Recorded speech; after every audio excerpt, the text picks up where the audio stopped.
It's time for the Miller's Edge with four-time SEC champion and two-time national champion Christian Miller. Once again with Christian Miller taking him down. Here's college football playoff national champion Christian Miller on Tide 100.9 and 12:30 a.m. WTBC.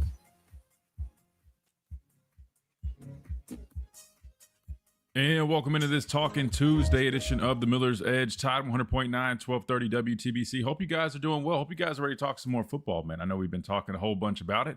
Probably gets a little tired at some point, but hopefully not, man. Spring ball just kicked back off. So we got plenty to talk about. Everybody's talking about it. So why not join in on the party? Day 2 for spring ball has officially concluded. They wrapped up on the practice field not long ago, if not pretty much right now. Which means we will hear from head coach Kalen DeBoer very shortly. We'll try to play that live for you guys as it comes out. Worst case, we'll be a few minutes behind, but we will hear from the head coach for the first time this spring as he will address the media after practice, which is currently right now. He was, I think, scheduled to speak at 11. Sometimes it runs over just a little bit. So in the next few minutes or so, we should hear from head coach Kalen DeBoer. I'm sure we'll get plenty of thoughts on what he's seen so far through 2 days of spring ball action. I know the reporters will be there asking questions. Hopefully they ask some good questions, Chase, because I'm hoping they've been hearing some of the noise or they have some of the same thoughts in terms of some of these positions that we've been talking about. A lot of talk about the Bandits and the Wolves and maybe how defensively the scheme could be altered a little bit. Maybe there could be some differences, some nuances. I don't know. Those are things that I would love to hear answered. I'm not at the press conference, so I can't ask them. Maybe I'll shoot a text to somebody and see if they'll ask on our behalf. But nonetheless, we are excited to hear from head coach Kalen DeBoer here shortly. In terms of some clips and stuff coming out, I know there was highlights from day 1. Everybody got a nice glimpse of about a 4-minute reel of practice highlights that the university put out. I don't think they released any B-roll or highlights from today's practice. However, the Tide will be back on the practice field on Thursday, and they will release B-roll. At least that's what the schedule states. It says they will be releasing more practice footage. So we won't have any updated practice footage from today, but we will at least get to hear from head coach Kalen DeBoer. Thursday also, just to give you guys the whole media schedule so you have an idea what to expect. Thursday, they will open up the media to offensive side of things. So offensive players will speak to the media post-practice as well as Ryan Grubb. I don't know if that's other offensive coaches as well. I just saw on the sheet Ryan Grubb and offensive players. So be expecting that on Thursday. We'll get to hear from that side of the football. I'm sure people have plenty of questions for Ryan Grubb. I don't think he's spoken to the media since last season, if I'm not outside of that one quick little clip, Chase, that we saw from like the quarterback club deal. But he'll be available. And then on Friday, the Crimson Tide's last practice before the guys head out on spring break, that will be defensive focus. And we will hear from Kane Womack and defensive players post-practice on Friday. So we got 2 practices down so far through spring. We'll have 2 more this week, Thursday and Friday, before the guys head out to spring break. And then we'll still be going. We'll still be in action, kind of talking about what happened the week prior as we gear up for the guys to come back. And then I want to say they should have a scrimmage coming up very soon, maybe when the week coming back from spring break at some point. I don't know. And that's what I'm kind of looking forward to. I'll probably make my way up there. I know you guys always are wondering when I'm going to go up there. It's kind of hard with the schedule because they finish right as the show is kicking off. So that makes it tough. But hopefully we can try to attend some type of scrimmage, because to me, that's what I like to see. I like to see the guys really going at it. Gives me a little bit better, thing to go off, if that makes sense. So that's what we got planned for today. We'll hear from head coach Kalen DeBoer. We'll keep breaking down and discussing just some thoughts, answer y'all's questions. I know you guys have been having a lot of questions. You guys have been having a lot of good technical questions, which I love to do. So if anybody does have any questions regarding positions, players, of course, but just, who fits where, what does what, why is this position called this, what's expected. I love answering those questions. I think you guys enjoy that too. So if anybody's got those, man, you always can drop those. How can you do that? Well, you can join our streams that we do every day, live on YouTube at The Miller's Edge, live on X as well now at The Miller's Edge, and of course live on the Facebook page of Tide 100.9 if you guys prefer that platform. And radio doesn't go anywhere, so we always have that Tide 100.9 app that you guys can download completely free, and that gives you the ability to leave app messages and we can pull those up, read those live on air. You can also leave voice messages on there, and of course, dial in as well. 205-342-9904. It is a Talking Tuesday, so we anticipate hearing from you guys. We also anticipate hearing from Clint Lamb at the top of the hour, barring any changes. I do know he's busy, and with practice ending around 11 and media and stuff coming out, he might be a little tied up, so we might have to bump it around a little bit. But the anticipation is we'll hear from Clint Lamb, our guy over at Cover Crimson, at the top of the hour.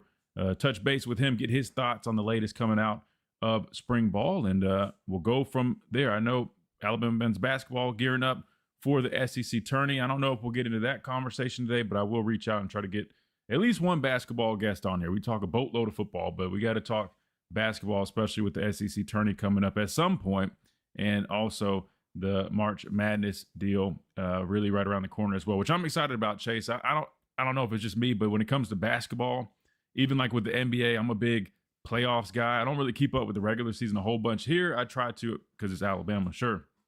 But football is different. Football I watch pretty much every week inside and out. Basketball, I'm a little bit more of a playoff guy. Maybe it's just me. I don't know if you guys are like that too, but anytime it starts getting to that type or that part of the season, man, I really gear up, and I think it's a lot more interesting. Are you like that, Chase? Or are you pretty much a whole season basketball guy? Or are you like me? You're kind of just like the bandwagon basketball guy that jumps on when it's the postseason, when things feel a little bit more competitive? I think it depends on the sport. So, for example, with college basketball, like I can watch any college basketball game. It's entertaining. It's especially women's college basketball. It's just easier because of the quarters. But when it comes to NBA, it's just too much. It's just too many storylines. People getting injured. It's just and the games too. I believe it's like 162. I feel like I'm not missing much before the week of when the postseason starts. That's when all the chaos, like you got to win this amount of games to get in, and then you play in with the NBA. So I feel the same way, Christian. I just feel like when it gets to the postseason, it's just a different atmosphere, especially with March Madness and just all of the question marks and these teams coming up. It's going to be a special one for sure. So, yeah. Absolutely. Yeah, no, I'm excited for it, man. Alabama men's basketball definitely intrigues me in terms of what they're going to do this postseason. Like, I feel like they definitely, hit their stride again later in the season, capped off the regular season big-time win over Auburn, who, has struggled this season with what they chant? I think they're chanting like Nepo Baby or something at the at the game. Bruce Pearl's son, Stephen Pearl. But no, I think Alabama's looking good, man. And we all know they have a lot of talent. Some questions about attacking the glass, rebounding, sometimes defense. Some people think they live and die by the three. Nate Oates appears, I think he feels otherwise. I think he responded to one of those comments recently. But I don't know, man. I think this team has a lot of talent. Sometimes they can be a little bit, I wouldn't say unpredictable. I think sometimes there's a little inconsistency at times, which I think that's part of playing basketball. But I think they got a chance, man. I'm excited. The SEC tourney will definitely give us a glimpse before we really, I keep saying kick off. I should say tip off into March Madness. Real quick, let me remind you about our friends over at Lamparello Law Education Advocacy. If any of you guys are in high school, college, or you got some graduate students, or you have kids of your own that are in those phases, and you're looking to get some academic and career success or some help, man, check them out at Lamparello Education Law and Advocacy. They provide mentoring, exam and test taking preparation, subject matter mastery, application strategy, personal statements, resumes, and the list goes on. Also providing legal representation for students, faculty, and athletes in academic misconduct matters, First Amendment cases, name, image, and likeness issues, and of course, all criminal defense matters. Known for representing clients with genuine care, passion, and relentless advocacy. And get this, some of the best pricing you'll find. Now, listen, representation can get expensive, but that's what stands out about Lamparello Law Education Advocacy. So make sure you guys check them out if you guys are interested. 201-317-5115 is how you can reach them, or you can always email Adam if it's easier. Adam at lamparello-law.com, or visit the website for more information, lamparello-law.com, which will be launched very, very soon. Really excited about that. Again, that is Lamparello Law Education and Advocacy. Chase, I'll be honest with you, man. Something tells me that this whole spring ball thing is going to fly by. I mean, we're literally 2 practices in. They got 2 more that hit spring break. Maybe that'll help stretch it out a little bit, but I just feel like it's going to be here before we know it. They got the ticker going on, the countdown for A-Day. And I want to say 2 days ago, was it like 33 days? I want to say we're probably at like 31 days. So we're about a month out, because it is April 11th, man. So a month away from A-Day, which is expected. Just want to be clear. Now, there's not full details that have been released, but I think everything is indicating that it should be back to a scrimmage format, probably resembling the first year under Kalen DeBoer, which I'm really fired up about. I know a lot of people definitely are too.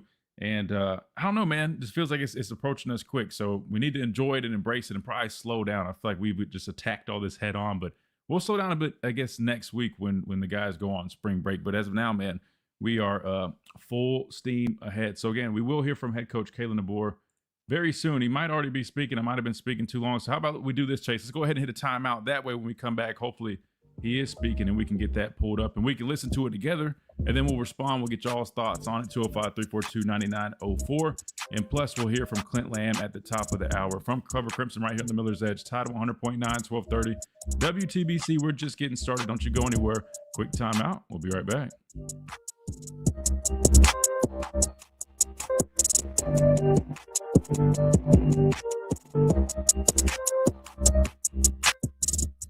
The Tuscaloosa Thread News Update is brought to you by... What's up, guys? Oh, there we go. Do we have Clint today? Yeah, we're supposed to. I say supposed to just because I know he's probably going to be busy as all get out with press conference and stuff at 11. So hopefully he can still squeeze us in at 12. Normally he would text me if something comes up, so that should be good to roll. If you guys have any questions for me or Clint, make sure you guys drop them. That way we can ask them. Let's see. Yeah, let me see if I can find this. I want to say somebody's probably streaming it live. Worst case, we'll get it right when it's uploaded because people are pretty quick with that. I don't think he's speaking just yet, but can't play defense and loses out on talent. Loses out on talent. Wait, you should have went and brought in. Agent, I'm not gonna lie. I'm reading that a little. I'm kind of confused reading that. I get the first part. Loses out on talent. Wait, he should went and brought in. I don't know if you finished what you were saying. Makes you wonder if Nate Oates will ever have a good enough team to win a championship. I mean, I feel like they recruit well now. You could argue that there's been maybe a couple misses on a couple guys, which I think is, common. I don't know if I would be concerned about that. I mean, listen, he gets good players. I just think it seems like they're always kind of missing like that one piece, particularly like a big man or somebody down low that can really, help this team out. And I think as soon as he can find, I feel like I feel like our backcourt has been solid like year in and year out under Coach Oates, honestly. But yeah, I don't know. We'll see, man. I don't know. I got faith in him though. I like him. Yeah, he like on defense too. Yeah, Jake, that's what I was looking for. I'm gonna pull up the Alabama Athletics page. That way we can all watch it together. Listen to it live. Missed on Caleb Holt. Yeah, you're gonna have your misses. I feel like I don't know. Maybe it's just me, but from my perspective, I feel like he does recruit well. And you got to remember too, I feel like college basketball recruiting is probably a little bit different than football. I don't know why I necessarily feel that way, but it feels a little bit different. In college basketball, think about how many schools. You got big schools, small schools. Really everybody's kind of in the running to land top guys, because there's a lot of basketball programs, even if it's a really small school. Football, you got your fair share of, you're competing with the Oregons, the Ohio States, the Georgias, the Alabamas, you know what I mean? Like, not saying it's now with NIL, we've seen more parity. Missouri's been able to land some top recruits. I'm trying to think of what other schools that have kind of emerged. But I feel like with basketball, you got big school or big programs that have good basketball teams, small schools that definitely have good basketball teams. BYU landing top recruits. You got the Gonzagas, Creighton. It's a lot. But then you got schools like Alabama that's got a really competitive program, I could be wrong. Maybe it's pretty similar, but to me, it just kind of feels like college basketball recruiting is a little bit different, just a little bit.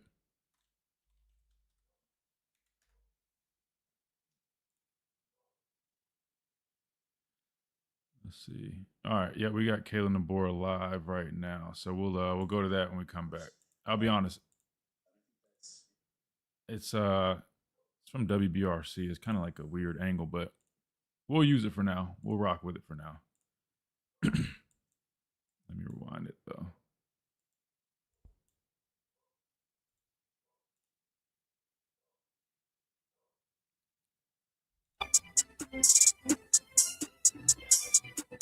And welcome back into this Talking Tuesday edition of the Miller's Edge, Top 100.9, 1230 WTBC. Head coach Kalen DeBoer is speaking live to the media post-practice, day number 2 in the books. Now head coach Kalen DeBoer is speaking, so let's go ahead and hear what the head coach had to say following the second spring practice here in Tuscaloosa.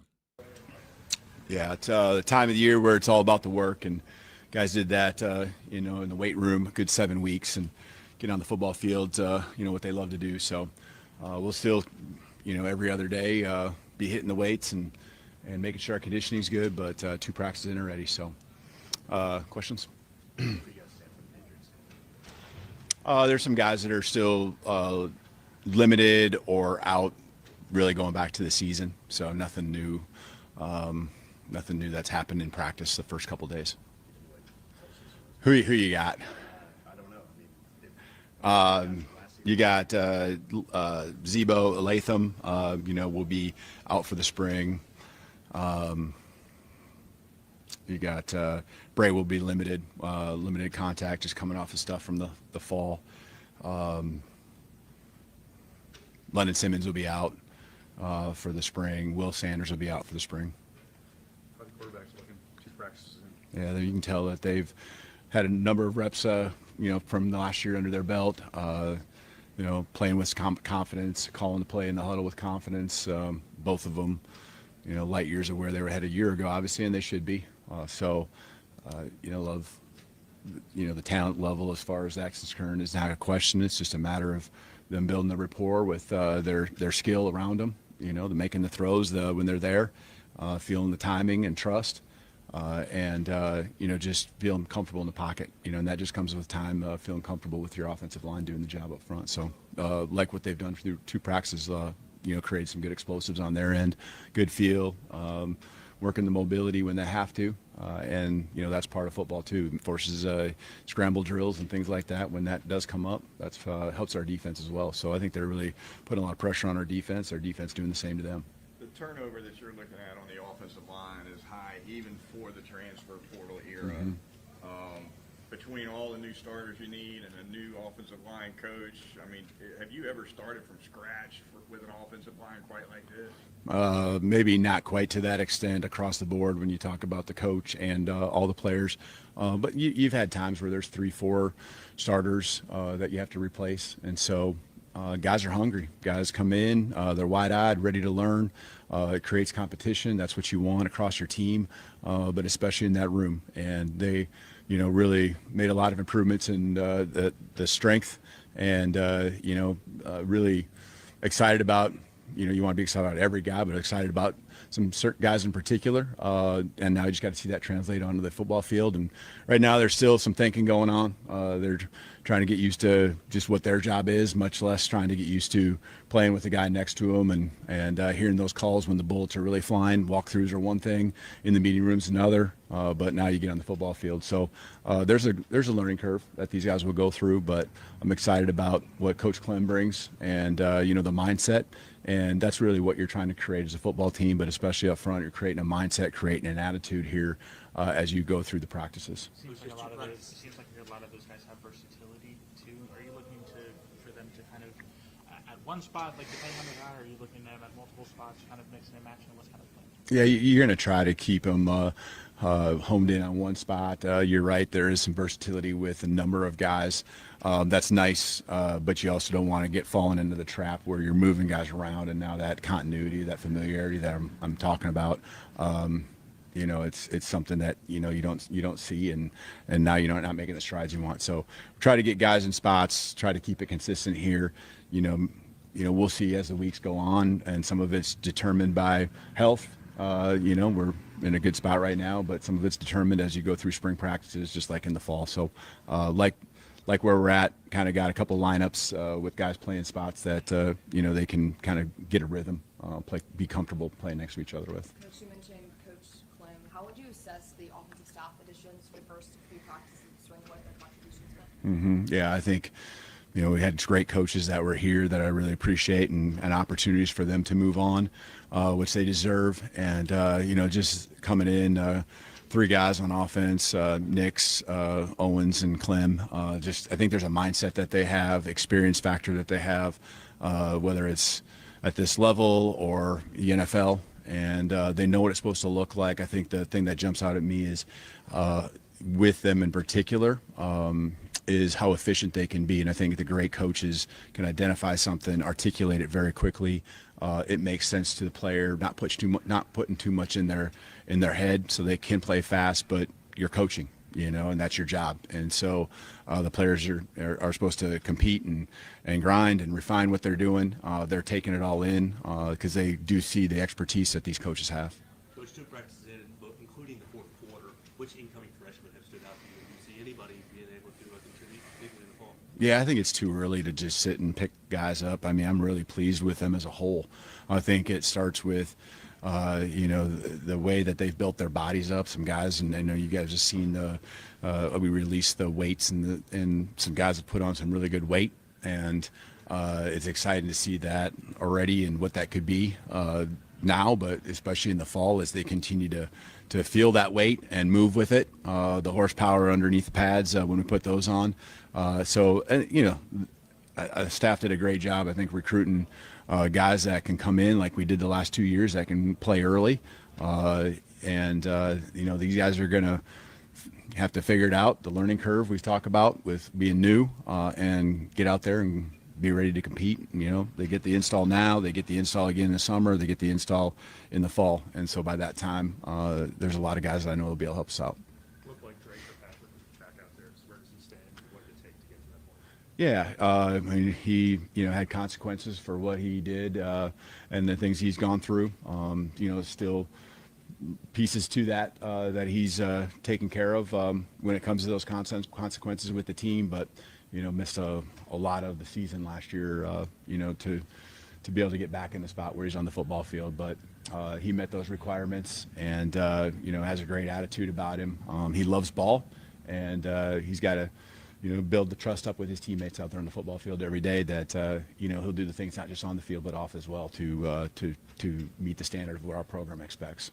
What have the conversations been like with Ryan Williams becoming an upperclassman, Germ leaving, and trying to fill that void at the top?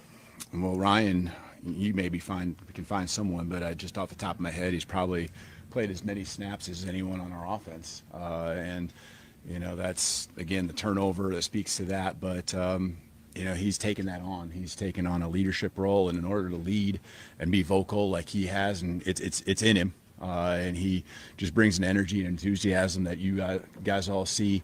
It's nonstop, but in order to do that, you have to do the work. And he's always done the work, and I really feel like he's seeing an opportunity. He continues to raise the work, raise the level that, and be efficient in it, because he's always worked. But I think where he's focusing that attention, it's really intentional, and so it's great to see his leadership. Capabilities. Last year I really felt like he took a great step, and now it's on another level, and so our team needs that, our offense needs that.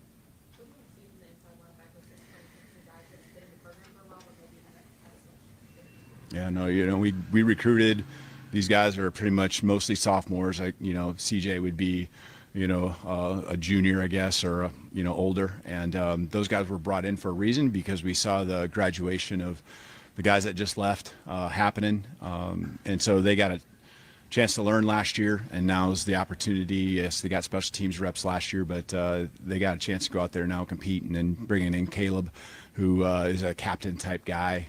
His leadership coming in has been certainly noted and appreciated. So those guys all together, learning things together, just excited, and again they're hungry, just like maybe other positions we're talking about, like the offensive line, where there's a lot of new faces looking for opportunities.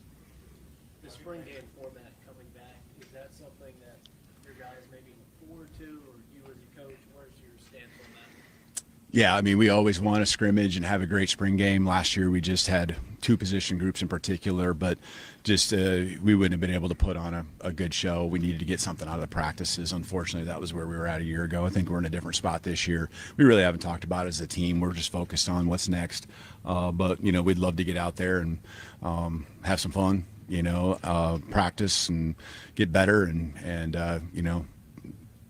scrimmage. That's kind of the expectation that we have for that day. Hopefully nothing crazy happens, but that's what I would expect for A-Day. How do you plan to navigate spring practice without a spring board? It really doesn't change. I feel like our culture, and a year ago, there was a window, and we were able to retain everyone. We coach our guys hard. I mean, that's what you have to be, and the guys will weed themselves out if it's something that they just don't want to be a part of, and that's meant to be if that's the case. And so we want the guys that want to be here, want to be coached up. The coach's job is to teach, critique, and demand. And we're going to demand excellence, the greatness out of them every single day. And so these guys. They're going to get coached hard. They want it. The portal window, it probably, if anything, gives you an ease of mind that this is your football team for the most part, whether it's guys leaving or guys coming. And, we get to work as a team to build what we want to become, and this is the time that you do that. What have you seen or what stands out from just transfer Racing guy? Can you tell us about Racing? Yeah, he's come in, really built himself up. I think the strength and conditioning program was a big part that he was excited about, and he took advantage of that. The last few weeks, you could really see him take some strides there with his strength numbers. And I think that's, probably giving him confidence when he steps on the football field. And, again, we haven't even put pads on. And, it's hard to evaluate that right now. But him going out there and making the calls and getting things started, that's what a center's got to do, and he's done a good job so far. So early in spring practice, what are you looking for from your team? You said you haven't even put pads on, but what are those little things you're wanting to see this time? Yeah, I mean, you're always trying to build and reestablish your culture with every new team, and it doesn't matter how many guys are new. The year starts over, and so we're trying to reestablish and build on the culture that we have in place, but reestablish what this team's going to be about. You're really focusing on execution every single day, trying to get better at and repetitions. Makes us all better, and then. We'll get to situational stuff as spring goes on. We were great in those moments a year ago, but the fundamental things, and our guys need to walk away from here when we get done with the spring with an understanding of our scheme. As again, with so many new guys, that's got to be there, but also how their techniques that we're teaching apply to the opportunities and moments that they're in. And so just walking away where they can do things in the summer when they have the player run practices, continue to get better. Really have an understanding of what coaches expect. Coach, I know you've placed one a couple of times in the last couple of months scouting from last season to this season. What do you think you need to make the biggest improvement? What was the first part you said? Scouting. Yeah. I think there's a couple pieces. One, you got to make sure that you continue to maintain the strengths of who you were. 2 years ago, and I don't think we were necessarily undisciplined. There was just a lot of moving pieces, and a lot of guys probably overthinking a step slow, and now you get a holding call or defensive pass interference. But we went from one of the bottom teams in the league penalty wise to the best, and so that's got to stay a strength. Turnover margin.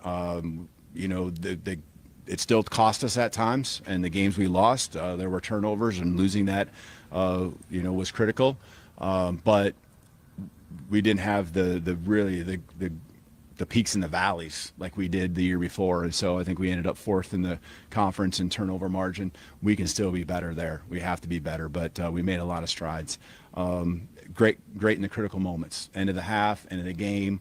A lot of games were swung at the end of the first half.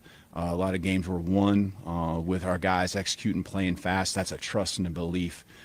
So you got to make sure those strengths are there. Execution, especially when it comes to up front and being able to run the football. I mean, I don't think there's any secret about that. We got to do a better job there. That's going to open up the rest of our offense. Defensively, We dropped a little bit in our takeaways. We still did a good job. I think we created more pressure. We want to take the next steps in that area where we can get even more pressure on the quarterback and maybe do it without having to dial up blitzes as much, and guys just winning because of their technique, because of their understanding and trust that, they got guys on the other side that are, guys that push up the middle, that can be generated to put pressure on a quarterback. Special teams is an area where we had a lot of turnover with our specialists in particular, but also the guys that were making tackles and making blocks from year 1 to year 2, 24 to 25. A lot of new faces in those areas. And so some more familiarity with guys who are out there, not just the specialists, but also the guys got to go down and cover. The guys, I think in our return games, it's an area we can definitely improve on. We had some one-off punt return and a kick return. I think about Wisconsin. I think about Oklahoma, where there was a punt return and a kick return where we fell short. We were pretty solid other than that, but it's those one plays here and there that we can't give up. So just taking those next steps in all those areas, making sure that our strengths are what they are, is kind of what you're honing in on, and making sure you never take anything for granted.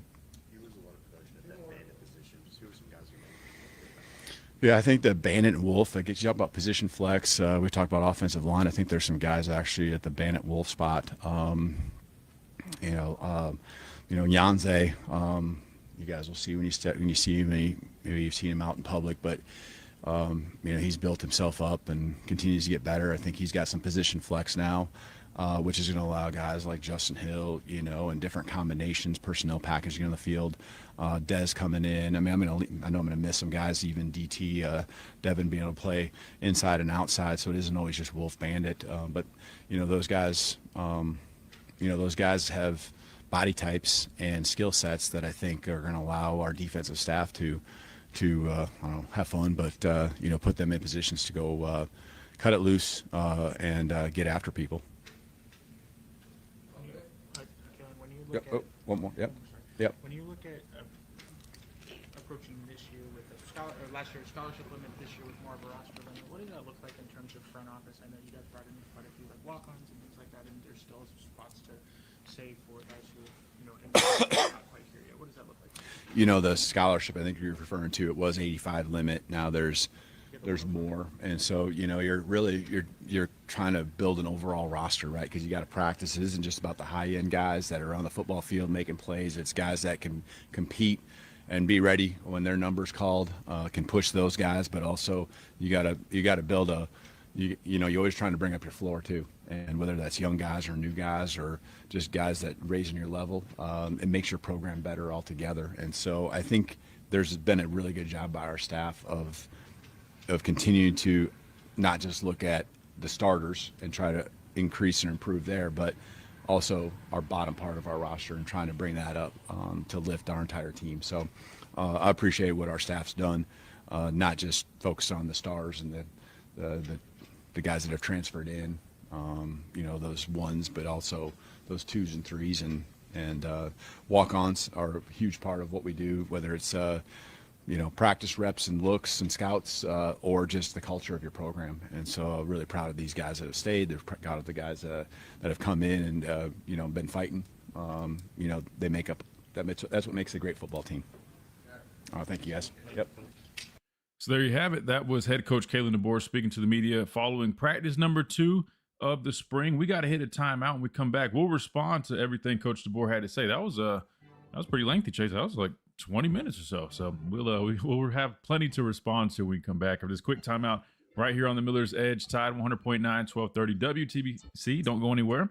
We come back, we'll respond. We'll hear from you guys, 205-342-9904. Plus, we got Clint Lamb at the top of the hour talking all things Alabama football. Quick timeout. We'll be right back.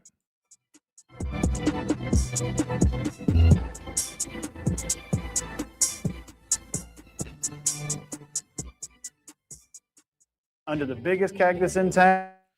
All right, a lot to unpack there. Finally, somebody asked about the Bandits. I think it sounded like Charlie, man, at the end. Because I was about to say, why is nobody asking like actual position-specific stuff? But you got to remember, that's just kind of the questions you kind of expect to get, unfortunately. But he did answer. That was interesting. That definitely was interesting. So, kind of confirmed a lot of what Clint was basically led on to thinking that Tompkins still could play some Bandit. Personally, I didn't really think that was going to be the case with him being 300 pounds. It's kind of is interesting. However, when you talk about personnel groupings, I don't think that's like a consistent thing. I think you're talking more of like situationally. You know what I mean? Like, for example, when we did see some of those 3-man fronts last season, you saw guys like basically if they were in a like a true odd like 5-0-5 type front, fair enough, right? I think that's where you could see some of that. So it makes sense. But for him to mention them like that in that conversation was interesting. But I feel like that definitely probably be more of a situational thing for sure. I mean, 300 pounds as an end. Not so you can't do it. I mean, look at guys like Chris Jones with the Chiefs. Probably similar. What is Chris Jones? I want to say he's probably like 6'5", around 300. He plays on the edge, so you can definitely do it. But we'll have to see, man. We bringing in Mike Tomlin as an analyst? I don't know. No, I'm just kidding. That'd be cool. It's kind of weird though. I feel like recently, man, there's been like a bunch of former Steelers kind of taking sides with that whole Mike Tomlin thing. Greg just doing his job. Wait, oh God, this whole thing again. We hit on it yesterday after we went off air, but we can bring it back up. Carson says Greg McElroy hating on Jay Mills got to stop. He's got a vendetta against the man or something. Jake said just doing his job. You don't like it. Listen, I'll say this. These are my thoughts, man. Because I had no idea about it until I think, was it Mario had mentioned it to me here on the show yesterday after we got off air. We listened to it. When I listened to it, to me, it sounded personal. You know what I mean? It's one thing if you're being critical of a guy's play or you're being critical of something, but the delivery, the way he was speaking about it, the tone, it sounded very personal. It sounded like he was attacking the guy's character. Not sound like he was basically attacking the guy's character, which was really just weird to me, especially going on your public radio show and doing that. I wasn't a fan of that, especially talking about a guy that, and to be fair, and I said this yesterday, I'm around, number one, a lot more than Greg. Like, I mean, I've been at way more practices than he's been at, number one. But two, I'll even go as far as saying, I'm not going to sit here and act like I know every single detail of being in that locker room because I'm not on the team. There's a difference between being up there, being at practice, being cool with a lot of guys, and then also being on the football team and being in the locker room on a day in, day out basis. So I'm not going to sit here and act like I know exactly what everything was, but I can tell you that no one that I've ever spoke to, not one time of me being around there have I ever seen any animosity towards Jalen. Anybody speaking down. I mean, like I mentioned this yesterday, as a football team, can there be tension amongst, a receiver upset that he's not getting the ball or something like that? He might be frustrated as quarterback. Yeah, I've had that on plenty of football teams I played on. That's one thing.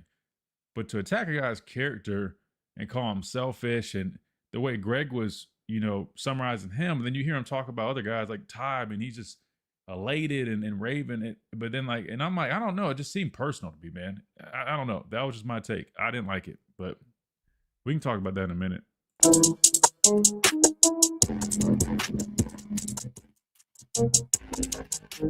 And welcome back into this Talking Tuesday edition of the Miller's Edge, Tide 100.9, 1230 WTBC. All right, so we just heard from head coach Kalen DeBoer. We will hear from Clint Lamb at the top of the hour from Cover Crimson. We'll keep talking Alabama football. But first, we'll respond a little bit to what we heard from head coach Kalen DeBoer. If you guys want to chime in the chat, I know we got a bunch of folks over on YouTube and X watching the show. Feel free to drop your comments. If anything stood out to you from what Coach DeBoer said, or if you had any questions based off of that, definitely drop that. Or you can always call in 205-342-9904. We'd love to discuss that with you guys. I'll start, though. I guess I'll open it up and I'll kick things off.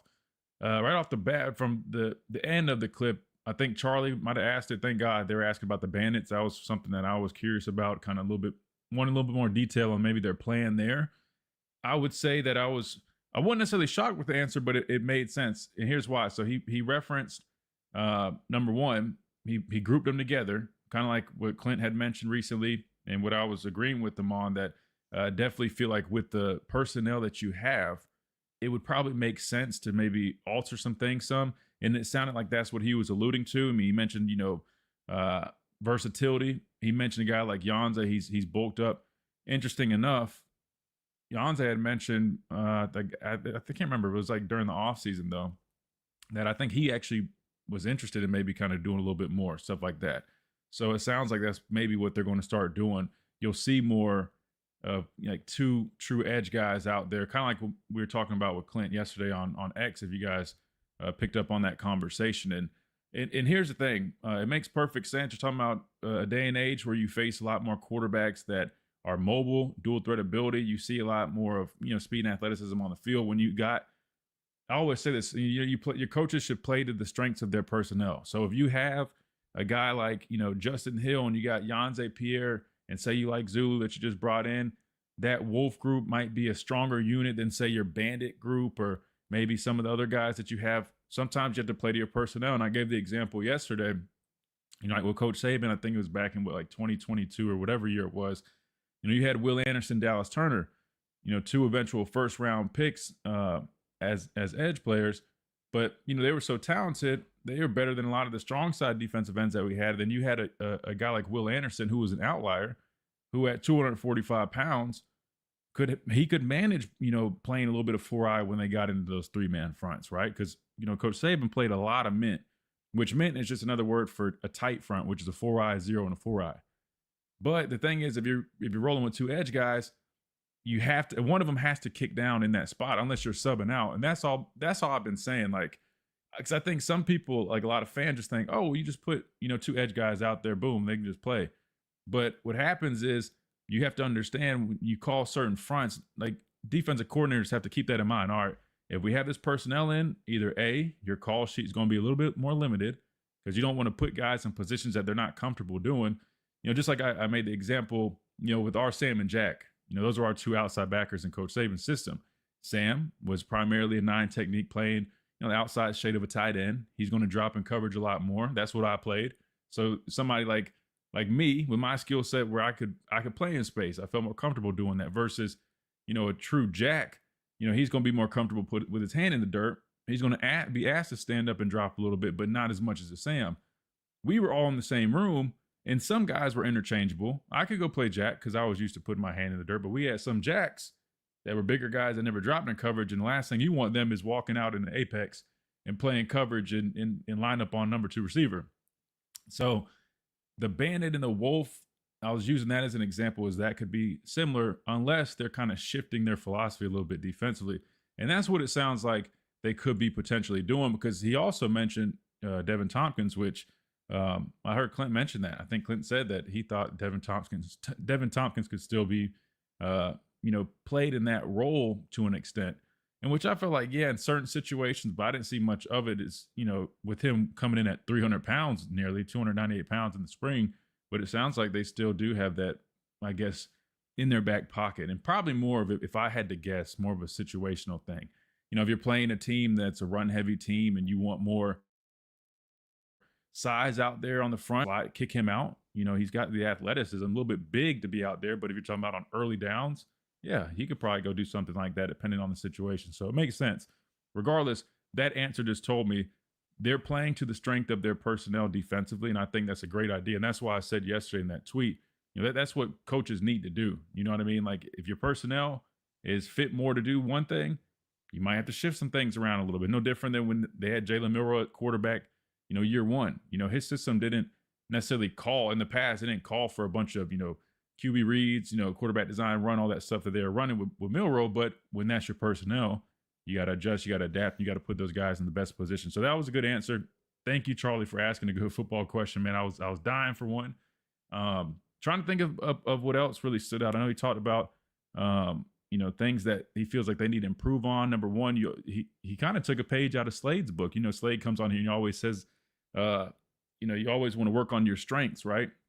That's pretty much what Coach DeBoer was saying. But then he also did mention some of those areas they need to improve. Communication up front, that was a big one. He said execution, but he really kind of emphasized the communication up front. So I think it's pretty evident that that it's something that was, challenging for them in the past. And we've heard that, whether it was, pass pro, there's, lack of communication there. It sounds like even in the running game, people weren't on the same page. But speaking of offensive line and coaches, that was the other thing that stood out, guys. The way he talked about the new coaches, I feel like gave me reassurance.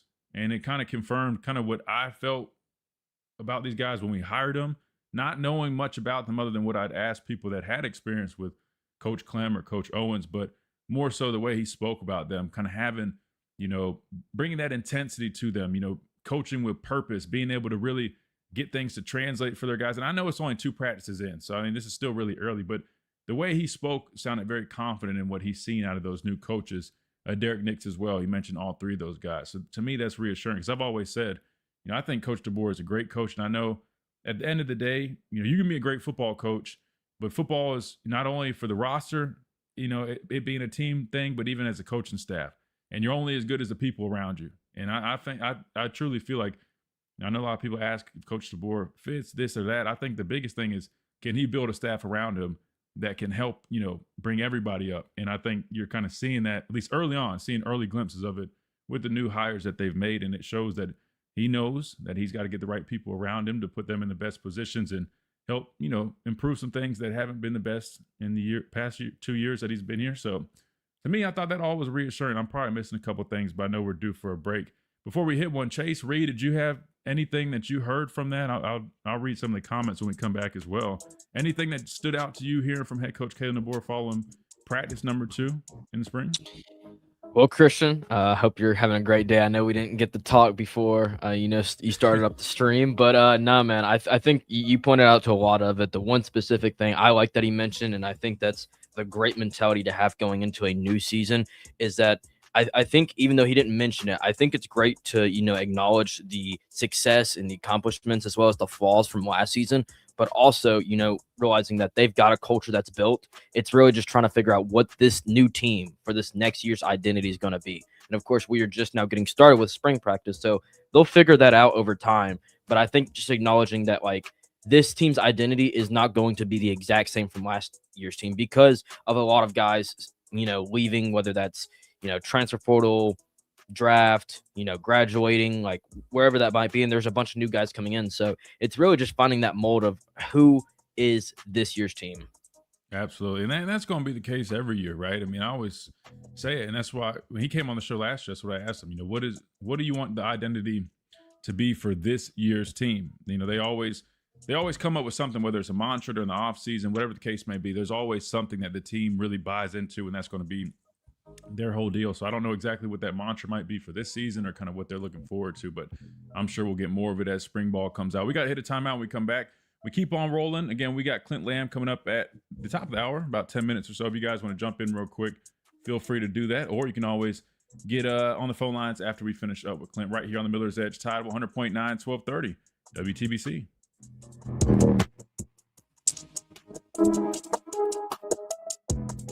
It's a crime to pay more than one dime down. So get to Tuscaloosa Chrysler Dodge Jeep Ram. Plus, they have acres of certified. Sorry, guys. My camera is like I'm having like a system overload. So sometimes my camera gets knocked off. I'm fixing it now. It should be back on. There it goes. Sorry about that. I know you guys missed me for 30 seconds there, but good news is we got it figured out now, man. Yeah, we'll make this segment real quick. Just probably a few minutes. That way we can stay on schedule. No big deal. Yeah, we'll talk about the whole McElroy thing because I know a lot of you guys probably missed it. Mario brought it up like when we were going off air. I know there are still a lot of people listening, but I think it was like, I don't know.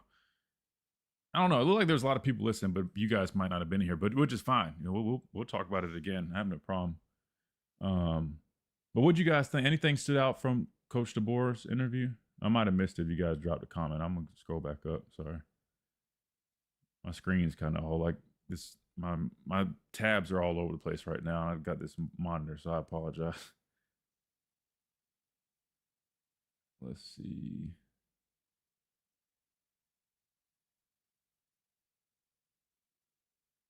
Clip's kind of taken out of context. He didn't need to call selfish at all. Too far. Jake, yeah, I'll be honest. We didn't listen to a clip. We listened to the whole thing. They posted the like the whole segment, and that's what we were going off of. We had pulled up the segment, and we just listened to the whole thing. Like I said, I mean, I'll be the first one to tell you I respect everybody's opinion. Oh, Reed, you haven't heard it either? Yeah, listen, I had no idea any of this happened. So it was right after they interviewed Coach DeBoer Friday. Again, with all due respect, I don't really listen to a whole bunch of other stuff. I mean, I'm so locked in on just doing our show that I don't catch a lot of this stuff. In the mornings, man, I got a whole morning routine that I'm doing, so I don't really hear anything else. So I didn't hear it, and Mario just had mentioned it, so we went back and listened to it.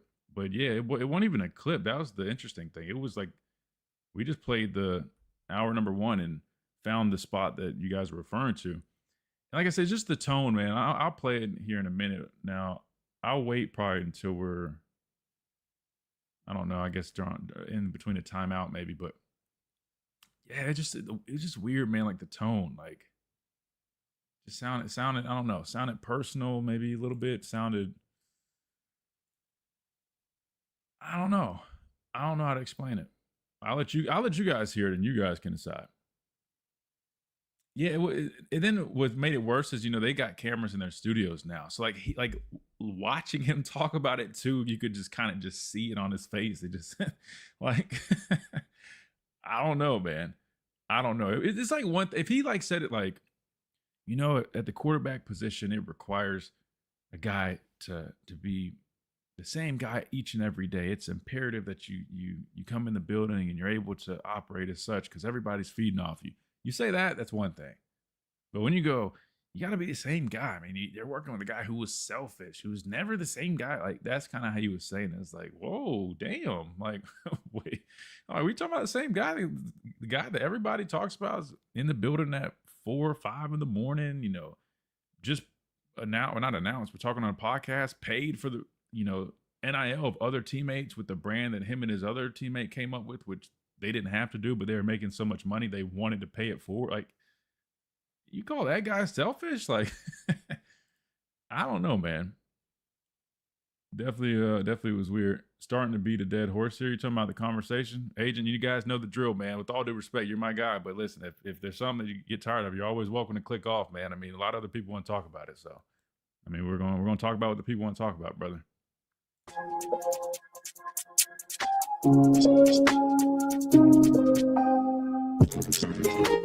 And welcome back into this Talking Tuesday edition of the Miller's Edge, Tide 100.9, 1230 WTBC. We're discussing Kalen DeBoer speaking to the media. First time he has spoken to the media this spring officially since spring ball has kicked off. Really good stuff, and we're breaking it down. But a nice 20-minute whole deal there, man. He spent a lot of time, and we gave our thoughts. So definitely looking at some of you guys and reading some of the comments here. The whole Greg McElroy comments on Jalen Milroy thing came up. So I don't know. We'll circle back to that here in hour number 2, but we got to get ready to host a guest here at the top of the hour. Clint Lamb from Cover Crimson will be joining us via the phone lines.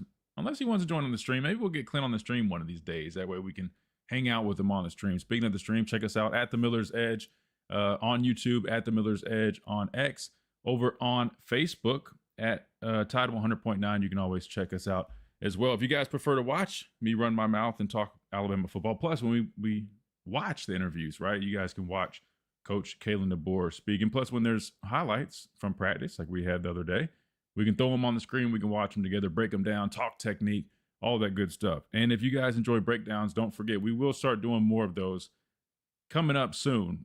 Maybe we'll do like an A-Day breakdown if we actually get a true scrimmage. That was the other thing I missed. He mentioned that, right? He said that's the expectation. To me, it sounds like that's the game plan. It's going to be a scrimmage format. We already kind of know that. I jumped the gun as soon as they posted that thing. I saw Crimson versus White. I was going off of what some people had mentioned. I said, yeah, it's going to be that, should be that. But to me, I think he's trying to cover his tracks a little bit just in case, because he claims last year it really wasn't a fear of, poaching via the portal that they didn't do the spring game. It was more so they were beaten up and couldn't really put on a true scrimmage the way they would have liked. That's, what he has claimed. So it sounds like he's just leaving the door open a little bit just in case. Knock on wood. I got a wooden desk right here. Don't worry, guys. If there are some injuries or the team is a little beat up in that moment in time, if they have to reverse course, it sounds like he just doesn't want to say, yes, it'll be a scrimmage, have some injuries come up, and then unfortunately they can't operate it the way that they had planned or announced. So I get what he's going with. But from him himself, he also just confirmed the anticipated format is a scrimmage, which is it's just great. So now we got that official word from head coach Kalen DeBoer. All right, we're going to hit this timeout, top of the hour break. When we come back, we will be joined by Clint Lamb of Cover Crimson. We're going to talk about what we've seen so far and heard through 2 days of spring ball action. If you guys have any questions for me or Clint, anything you guys want us to discuss, drop it in the comment section in any of the streams. We'll check that out. Or if you guys have that Tide 100.9 app, which I always encourage you guys to download completely free to any smartphone or device that you have, drop us an app message and we'll pull it up and we'll read and discuss it right here on the Miller's Edge, Tide 100.9, 1230 WTBC. Quick timeout. Clint Lamb of Cover Crimson when we come back.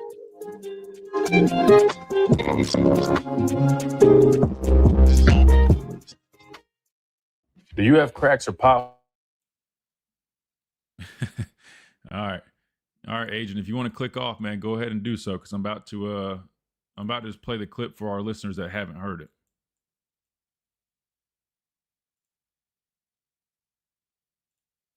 So I apologize if you guys feel like we're beating a dead horse, but really I don't think we are because it came up yesterday at the end of the show, and a lot of people I guess probably didn't hear it. But anyways, this is for context. We'll discuss it a little bit later. You guys can discuss it in the chat if you want, but we will have Clint coming up, so we're going to jump back to Alabama football. We're not going to discuss this right now, but for anybody that wants context to what some people are discussing in the chat, this is what. Make sure the volume's up. This is what they're discussing. This was Greg Macker, I think, Friday when head coach Kalen DeBoer was on the show, and then made the comments about Jalen Milroe. At the very least. So all those things looking into it, those two things are the non-negotiables, but you wouldn't be there if you actually did neither of those. The other things, I think, one, have a good attitude. Yeah. Same guy every day. Same guy every day. Like, that's, I think, a challenge sometimes, too. And I know, like, people roll their eyes when you and I are probably coaching T-ball and first grade coach pitch or whatever it might be. People probably roll their eyes. They're like, oh, God, I wish they'd talk a little more about the fundamentals of baseball and not so much about being a good teammate and having fun. God's honest truth, if I were Kalen DeBoer and I'm trying to see who my quarterback's going to be, I need that guy to be the same guy every day. What was Jalen Milroe's biggest issue outside of being selfish? See what I mean? Like, what was his biggest issue outside of being selfish? To me, that just, I don't know, man. I don't know. It sounded kind of off to me. Some days he was run first quarterback. Some days he was pocket quarterback. Some days he was yelling at his teammates. Some days he wasn't. Yelling at his teammates one day and yelling at or not the other. I don't understand that part. I mean, that's a normal thing because think about it. I mean, Ty, like Caden Proctor comes to the media and joke about Ty jumping their ass at practice, getting on them. Then other days they're over there. What are they doing? What's the dance? The trip out. They're dancing. I mean, like I don't know. Like I said, it just sounded kind of weird. He was a different guy every day. You literally didn't know what you're going to get when he showed up, which made him the most frustrating player we've covered. I think. So, yeah, I don't know, man. For all of us. Like, great talent.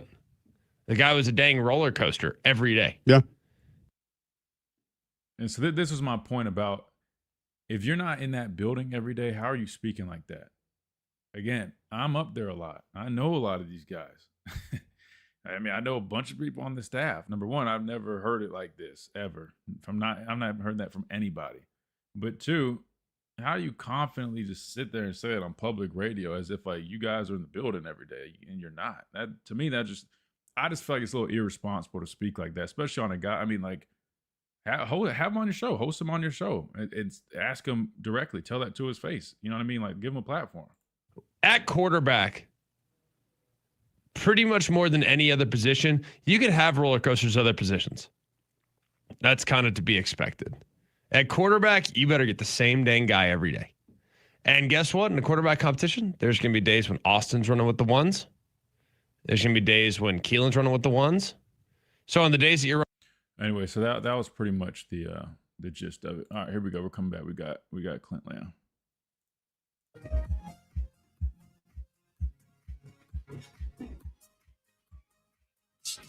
And welcome back into this Talking Tuesday edition of the Miller's Edge. Tide 100.9, 1230 WTBC. We're talking all things Alabama football. Just heard from head coach Kalen DeBoer speaking to the media first time this spring, post practice number 2. They got a break tomorrow. I say break, watching tape, all that good stuff. And they'll be back on the practice field Thursday and then also Friday before they head out on spring break. But before we get to all that, which is down the road, we got our guy Clint Lamb of Cover Crimson joining us on the phone lines. Now, Clint, football is back, man. Plenty to talk about. I know we've both been talking about it at length and still will be doing so over the next month or so. How's everything going for you, man? Everything's going great, Christian. How you doing today, brother? Man, I can't complain, man. Just another day, another dollar, and I guess another show talking about Alabama football for 2 hours. So everything's all solid over here. Clint, man, let's talk about it, man. Spring ball is officially kicked off. We got 2 practices in. Now, I know they had the first, not really media, I guess, media availability for head coach Kalen DeBoer. First one for people to actually be able to come up there would be Thursday. But we've been able to see clips and things coming out, and I know you probably spoke with some folks. So just overall, man, tell me through 2 practices, man, what have you been hearing? What have you been seeing? What are your initial thoughts or analysis on this 2026 Alabama football team? Well, there's a lot of new, which we knew going in, but probably the number one thing is just who is going to be playing where. I mean, when you have Jamarian Latham, he's out for the spring. You have guys like, Des Zulu and Jamarian Matthews and, a lot of those guys, Devontae Henry, all doing stuff with the Wolves. As you mentioned on Twitter, that's something that made a lot of sense as far as Jamie Mosley previously handling that type of stuff. And you might end up seeing those guys kind of work together in the individual drills and just trying to figure out not only who's going to be coaching what, where guys are going to be going, who's going to be playing what position, what are they going to be asked to do, because it's not just about who's lining up or playing bandit. It's about how are they utilized, how's the second level competition going as far as, off-ball linebacker.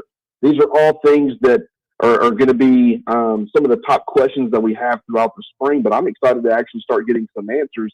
And I think based off of some of the things that we've seen, we're starting to kind of learn some things about this Alabama team, but obviously we'll learn more as we go along. You know what? I need to give you some credit. I don't know if you got to hear Coach DeBoer, or at least the entirety of his press conference that he just did, but a lot of your observations, man, I think you're actually onto something, because I think it sounded like Charlie Potter, I believe, that maybe asked a question. Finally, somebody asked him about the Bandits, Clint. I'm sitting there just waiting like, somebody please ask a football question about like some of those things that we've been talking about. I'm like, a lot of it's just like, about this coach or the freshman. I'm like, man, I'm dying to know how is this defense shifting or taking shape. But long story short, he mentioned kind of like you mentioned, blurring those lines, and that could be a possibility. Well, when they asked about the Bandit position, one of the first guys he mentioned was Yanze Pierre, because he grouped them together. And he basically was saying, when you've got guys like Yanze who's put on some weight, and when you got good players like Justin Hill, and it allows you to kind of, try to have a little versatility. I'm paraphrasing right now. And then he also, even to your point, he mentioned Devin Tompkins maybe being a guy that could also still kind of provide some presence at times. So you were pretty much spot on by still saying that even Devin Tompkins could maybe find himself there. Personally, when I saw the 298, damn near 300 pounds, I was like, nah, man, when he put on 8 pounds, the writing's on the wall. Because when they first signed him, when I talked to the people in the building, they told me that they viewed him as a 3 technique, which they clearly do. But I think what I'm starting to gather is it sounds like now that they have kind of a variety of players, and I mean, you got some tackles that feel a little undersized, right? Then you got some, not really too many true bandits. You got a lot of guys that are kind of tweeners between a bandit and a wolf. I think it sounds like what we've been talking about, Clinton. It sounds like there's going to be some, because he even said it like, it's going to be fun for the defensive coaches to kind of, mix and match and do things. Again, paraphrasing here, but I think they're going to adjust and adapt to their personnel, like I was saying yesterday on Twitter. And to me, that makes the most sense, because at the end of the day, what good is your system if you don't have the certain players that, that you typically see there? And I just don't see those same bandits. Like last year, when you looked at, LT Overton, Jordan Renaud, those types of guys, they were one type of bandit. I don't really see much of that anymore. In fact, they kind of look a little bit more like real edge guys. So it sounds like that's what they're going to. So kudos to you. Did you get to hear that yet, Clint? Yeah, I was able to hear a little bit. I had to come in pretty late. But I do find the entire conversation fascinating because there are so many different directions that they could go as far as, playing a guy like Devin Tompkins out there. And I got to be honest, I was kind of with you in a lot of ways where when I saw him up at 298 pounds, I thought, you can still play him out there. I think he can survive out there. But, to me, that signaled, okay, we had questions about him being a 3-tech as far as the run defending. And so putting more mass on him, that sounded like a move you would make to make him a more adequate, better player as far as being an interior run defender. So that kind of pointed out to, okay, maybe he ends up playing a 3 technique, which he's certainly going to, and he's going to a lot. It's just a matter of, how often is he playing bandit, further out there on the edge. But as you pointed out on Twitter yesterday, and I completely agree with you, if you do play these guys a little bit differently, if you have some bandits, if you have Dead Zulu playing an edge and you're not asking him to play 4-eye, you can't do what you can do when you've got a player who can kind of slide inside a little bit. You've got a defensive tackle, a 3-tech that can slide out and be your 2, 3, 4 defensive ends. And then you got your 0 technique nose. It's a lot harder to do when you've got players like Dead Zulu. But what I will say is I know for a fact that they had a lot of interest or would have had a lot of interest in PJ Adebawori out of Oklahoma. And there was the obvious connections that were being made to Jordan Ross when, he entered the transfer portal from Tennessee. Obviously didn't get a chance to pitch either guy. I think either guy certainly would have helped. But I even think those types of players were a little bit different as far as what you had previously asked of your bandits. And I think that if you bring in a guy like Jordan Ross, who's 6'5", he's 245 pounds, yes, you could have put some weight on him and made him more of a bandit type. But I think they were already kind of in some ways looking to maybe try to embrace, having 2 true edge guys. And granted, that is you're going to have to make some sacrifices as far as, the versatility of your defense and getting out of those 3- and 4-man looks. But I like the group overall. I think they got a lot of potential. They have to find a guy opposite Yanze Pierre or, at least some sort of complementary piece as far as the pass rush is concerned. But Pierre's growth, I'd heard talk at various points even last season prior to Clay Roussard going down that maybe Yanze could end up being a candidate to play some bandit.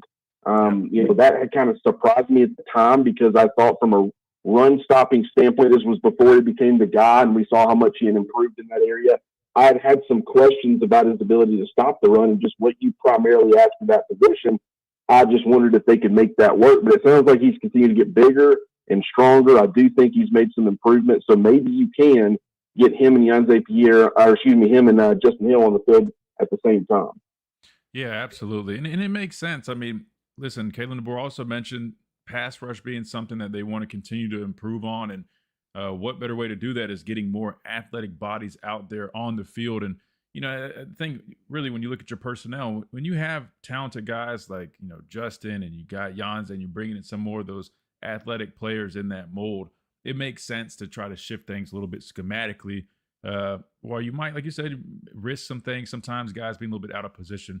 I don't know. Maybe we'll have to see. I think when we get to see them in action a little bit more, hopefully like in these scrimmage that sounds like A-Day, he also mentioned that it's probably going to be it is going to be a scrimmage barring any changes pretty much. So we'll definitely get a much better idea in that moment. I want to get your thoughts too, Clint, because we haven't talked since this happened. The updated weights, we mentioned a couple guys, but were there any other guys with the updated weights on the roster? I know you put out some content about that. Do you want to speak on that? Any of the guys that really stood out to you? I know Caleb Woodson, him coming in at almost 240 pounds, that to me was like, all right, check that box. This guy's definitely probably going to be you can probably pencil him in as a starter at linebacker. I'm trying to think of who else. Some of the freshmen, man, I was really shocked at some of the weights that I saw on them. Jare Edwards, is just seeing that picture of him, looks like a freak athlete that I think he could provide so much versatility on this defense. It's not even funny talking about playing safety, Husky, even maybe some dime packages, playing him in the box type deal, being a blitzer. I'm excited about a lot of these guys. Any guys that stood out with the whole weight updated chart, Clint?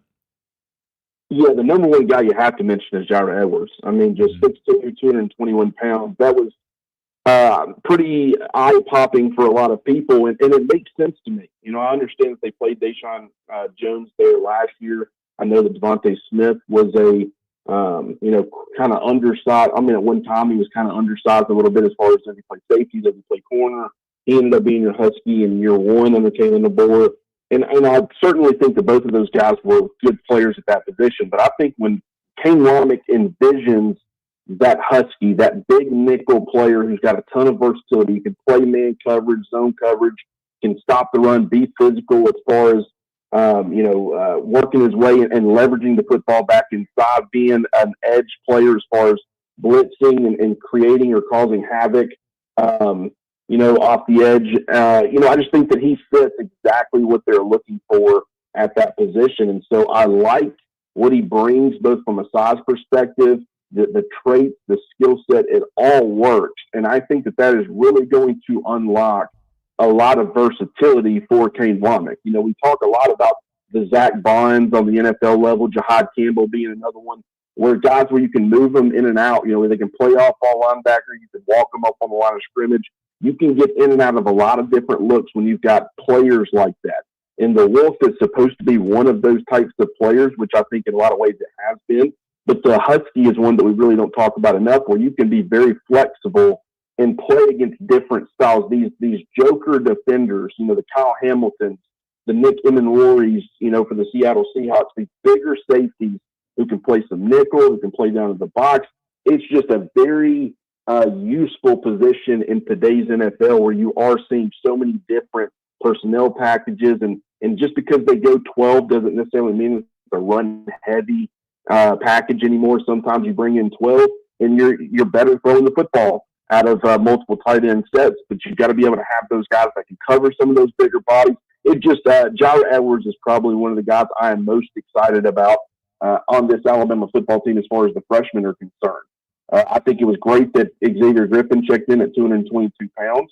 That means that even dating back to when we could talk to his mom, and she had said, just a few weeks ago that he was weighing 218, he's put on another 4 pounds since then. And that makes me encouraged as far as getting up to, I would like to see 230. I think if there's anything, 230 or above, I think he's got some of that inside out versatility and you can do some different things with him. But even if he's 225, I don't think that would be the worst thing in the world. But I mean, I'm just going to go ahead and assume that in the next, 4 or 5 months, he's able to put on at least another 6 or 7 pounds. So that's another one who's got some positional flexibility. I think Jamarian Matthews is a guy who I'm excited to see. I think he looks great out there from a weight standpoint, 252. That kind of falls in line with where he was, as far as the high school stuff. I think he played this past season between 250 and 255.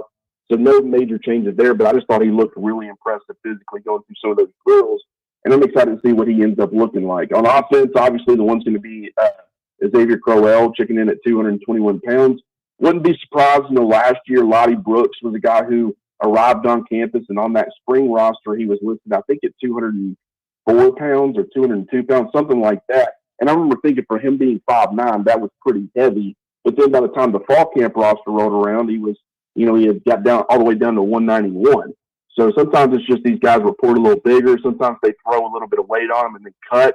I could see Crowell being one of those players, but anywhere between 215 and 220, I don't think that would be a bad weight at all for him. Yeah, no, I think Crowell being in that 220 range already, man. I mean, that I know for young backs, I mean, pass pro is always one of the biggest question marks. Obviously, adjusting just to the new offense and learning the speed of the game and all that is a big deal. But for a guy to look like he looks, just seeing some of the videos and pictures, and then obviously the weight being at 220 plus, I mean, I think he's inching closer and closer to being hard to keep off the field. And I know he's got guys like Daniel Hill and AK Deer, who I think looked like from that one clip they posted yesterday, looked like maybe the ones group. You had Keelan Russell in there as well. But I don't know, man. Crowell, I'm not going to lie. I'm always patient with young guys, but the more I see out of him, it's just kind of like, dang, this guy, he might be kind of hard to keep off the field. Clint, sticking with the offense, I want to ask you about the offensive line. Now, I know there's just limited clips that we've seen, but I'm still getting used to some of these jersey numbers, and I think you're probably a little bit better than I am with that at this point. Was there anything you took away from the practice highlights? We got them pulled up on the stream right now. We're watching them, but guys working at certain spots or anything from that standpoint? I know it's super early and it was just a basic little combo block drill, but anything that stood out to you with that? Yeah, a couple of things. I'd wondered, Chris Booker played tackle on the high school level. He's listed as 6'4", 285, but I think he's a shade under 6'4". But he's got good enough length to compensate. I do think he could play tackle. And so I kind of started to wonder, would we see him at tackle? And I still think that's entirely possible. But based off of the clips, you actually see him working alongside Bryson Cooley. And Cooley, to me, is, could he play guard? Maybe, but he feels a lot more like a tackle, a sure thing tackle, being 6'6", 325 pounds. And so I'm watching them work in unison. I think Casey Poe had been working with Michael Carroll. And we know Poe is a guard. We know Carroll's a tackle. So then I think the next clip was Cooley next to Chris Booker. And so that tells me that Chris Booker, at least in those drills, I think he was playing left guard. And then in one of the highlights that they posted on Twitter, I think it was the AK Deer run, you notice that Jackson Lloyd is playing left tackle. I think somebody had gotten it confused. I did initially as well. Thought he might have been playing right tackle based off of how it looked on camera. But to his left was the tight end, not the right guard. And it would have been the right guard had he been playing right tackle. So I think he is playing left tackle. Obviously, him and Javen James are going at it. And you might see Ty Haywood, and you might also get into the mix. But I think mainly it's Lloyd versus James. And that's one of the most intriguing battles on the entire roster. Outside of quarterback, that's probably the one I'm going to be talking about the most. And so I'm excited to see what that ends up looking like. But then you look at guys like Nick Brooks. I thought he looked pretty good. Physically dropping 10 pounds. I think that was needed. I think he probably needs to drop a little bit more. But, I saw him out there, I think, working at one of those guard spots, I believe left guard, if I'm not mistaken. But just they've got some dudes. I mean, they really do from a talent standpoint, from a fit standpoint. They got the right guys in there, but it's a matter of, continuing to gel and grow, and there's going to be growing pains. There's no doubt about it. But if we can exercise some patience and they can kind of survive early on as they learn to work as a unit, I think they can end up being better for it before it's all said and done.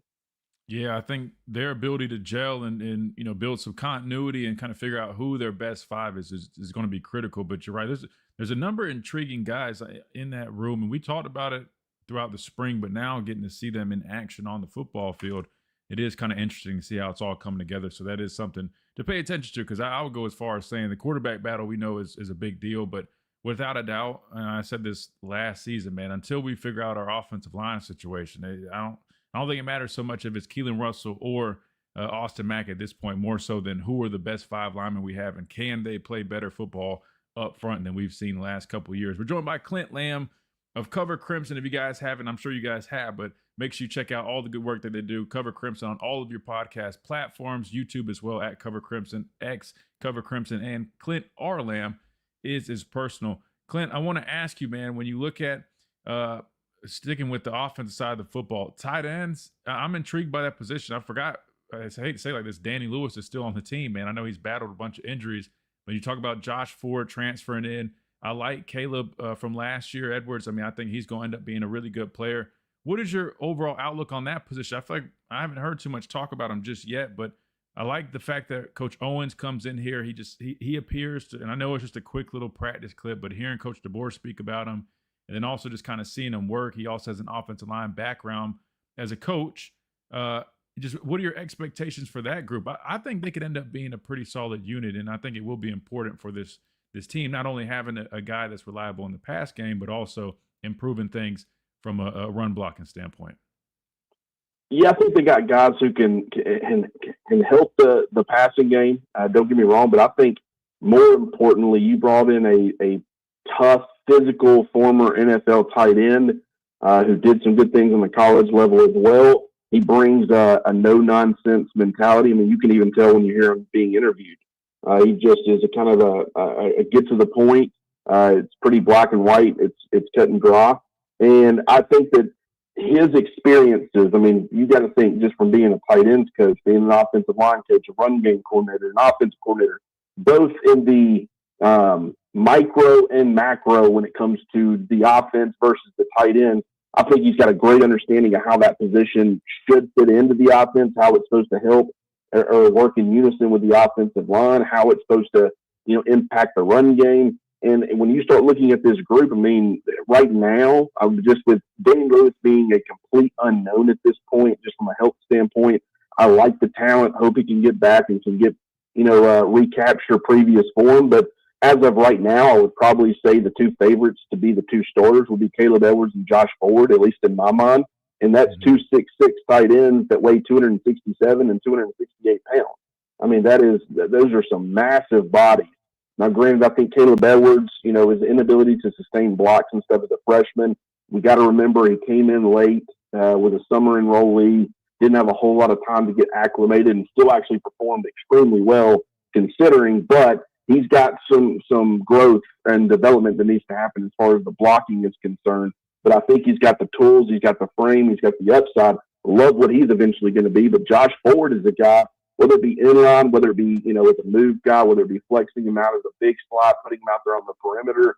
I think his ability to get guys blocked in space and also be a guy who can block inline for you, that's going to be extremely valuable for Alabama. Not going to be this huge featured volume piece in the passing game, I don't think, but I do think that he can be a CJ Dupree type where he can, lull defenses to sleep a little bit and then figure out a way to get open and hit him with some timely, throws or targets. I really like the room overall. I think Marshall Pritchett's going to be a factor there. He's got that pass catching upside. I think Jackson Marco has added substantial weight or gotten back to, he had dropped quite a bit of weight, and I thought that was surprising. He was bigger at West Virginia, but now he's sitting back up there, I think, 263 pounds. And then Max Sutter already being 249 pounds, close to 250 as a freshman that had played, somewhere in that 225 range his senior year. So he's put on good mass. Tight end's a tough position to play as a young player because you're having to learn how to not only separate from SEC linebackers and safeties and really defensive backs in general, but you're having to learn how to block SEC defensive linemen. And so it's tough to be able to do both of those two things. So I think he's got tremendous upside, and I wouldn't be shocked at all if he ended up getting into the mix at some point too. And then Jay Lindsey is the other one where I like the talent. I think he's a little bit underrated. It's a crowded room. I don't know what type of role he'll have, but that's also probably one to, not forget about. Yeah, no, I think they have a number of guys in that room that are intriguing as well. And that's kind of the theme I'm starting to realize with this team right now. I'm almost wondering, during the offseason, I had a lot of question marks, which they're still there, right? You're not going to get those answered in 2 spring practices by any means, but starting to see some more of these guys, they're updated, statures, right, with the weights, and then just kind of seeing where people are kind of fitting in and how they've at least appear to have developed, man. I'm starting to wonder, Clint, would you say, and I'll let you roll on this one because I know that you got a lot of stuff to do. You got to edit and get some stuff uploaded. But are you starting to think maybe that this Alabama team might have been a little bit, maybe not necessarily underrated, but maybe too many people were putting too much doubt on them? It's starting to seem like, I don't know, through 2 practices, and maybe I'm jumping the gun, but it seems like there's a lot of pieces that maybe people weren't initially talking about or thinking of, but now that practice is going and you're starting to see them actually, you're like, hey, they might actually have had a plan all along. Maybe just the outside world hadn't been able to really see it. Yeah, I do think, and granted, once again, it's going to be an inexperienced team at a lot of spots. I mean, really the only spot that isn't inexperienced, at least to some degree, is going to be in the secondary. But, I mean, even still, the 2 specialists, or the 3 specialists, really, you're going to be breaking in new guys more than likely.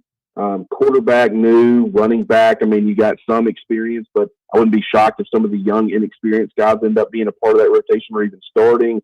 Wide receiver, you do have Lottie Brooks and Ryan Williams back. You did bring in Noah Rogers, who's got some experience, but between Derek Meadows and Sedarian Morgan and Noah Rogers is new to the offense. I mean, there's going to be some uncertainty. There's a lot of questions, but one thing that has never been a doubt in my mind is the talent, and the talent pretty much across the board.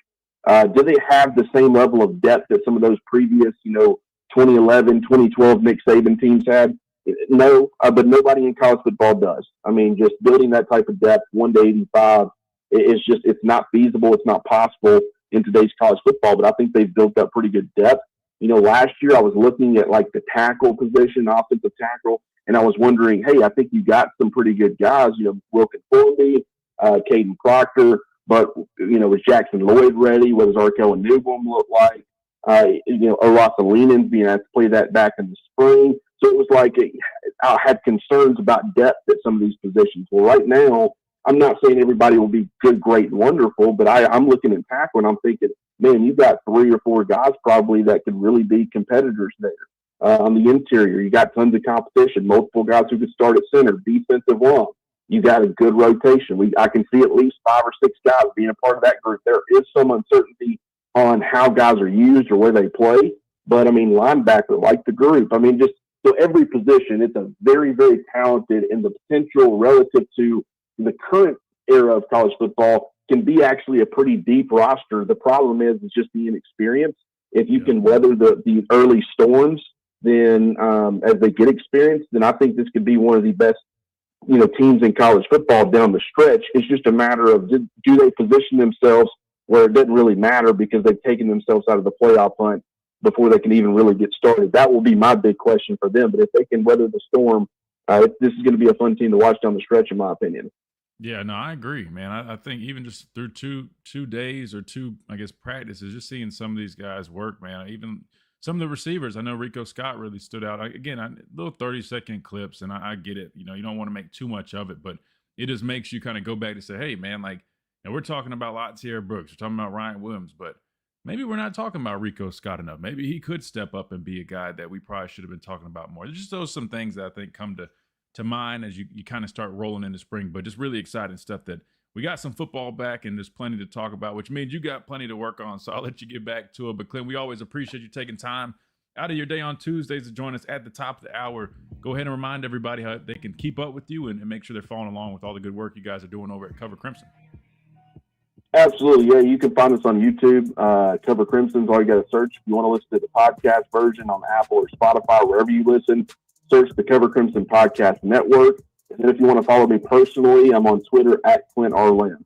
Once again, appreciate you, Christian. It's always good talking to you, brother, and I look forward to next week. Absolutely, man. Sounds good. We appreciate you, Clint. Yep. Good talking to you, buddy.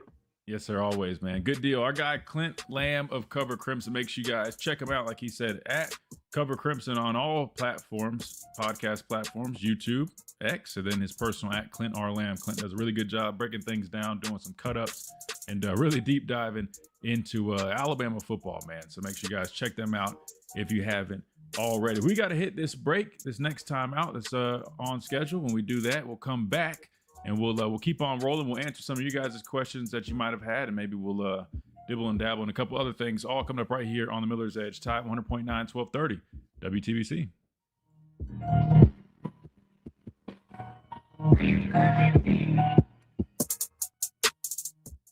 The Tuscaloosa Thread. Good deal, man. Shout out to Clint, man. Really good stuff. Really good stuff. Somebody said, hit that like button. This is amazing content. Man, I appreciate that. That's our guy, 8334 boy. So I got to figure out your nickname, man. Got to figure out your nickname. All right, cool. Let's call you A33. Our guy A33. I agree, man. You guys, if you're watching on YouTube, if you guys don't mind, man, hit that like button. It just helps us out, man. Help push the content. We can get more folks involved, more folks in the chat, which is always fun for you guys. Help the channel grow. When the channel grows, content gets even better. So if you guys haven't, I think we're at like 31 likes. We got like 70 folks over on the YouTube side of things. Got a bunch of folks over on X, man. Shout out to all our new X listeners because we just started streaming over on X now, which is cool, man. We're growing the platform and trying to put out as much as we can. I know a lot of you guys are excited about spring ball being here, and we'll be here every day, Monday through Friday at least, 11 to 1, breaking it down each and every day. Jake says, I'm excited for the spring game. I know they won't show much, but man, to all the puzzle pieces coming together is going to be cool.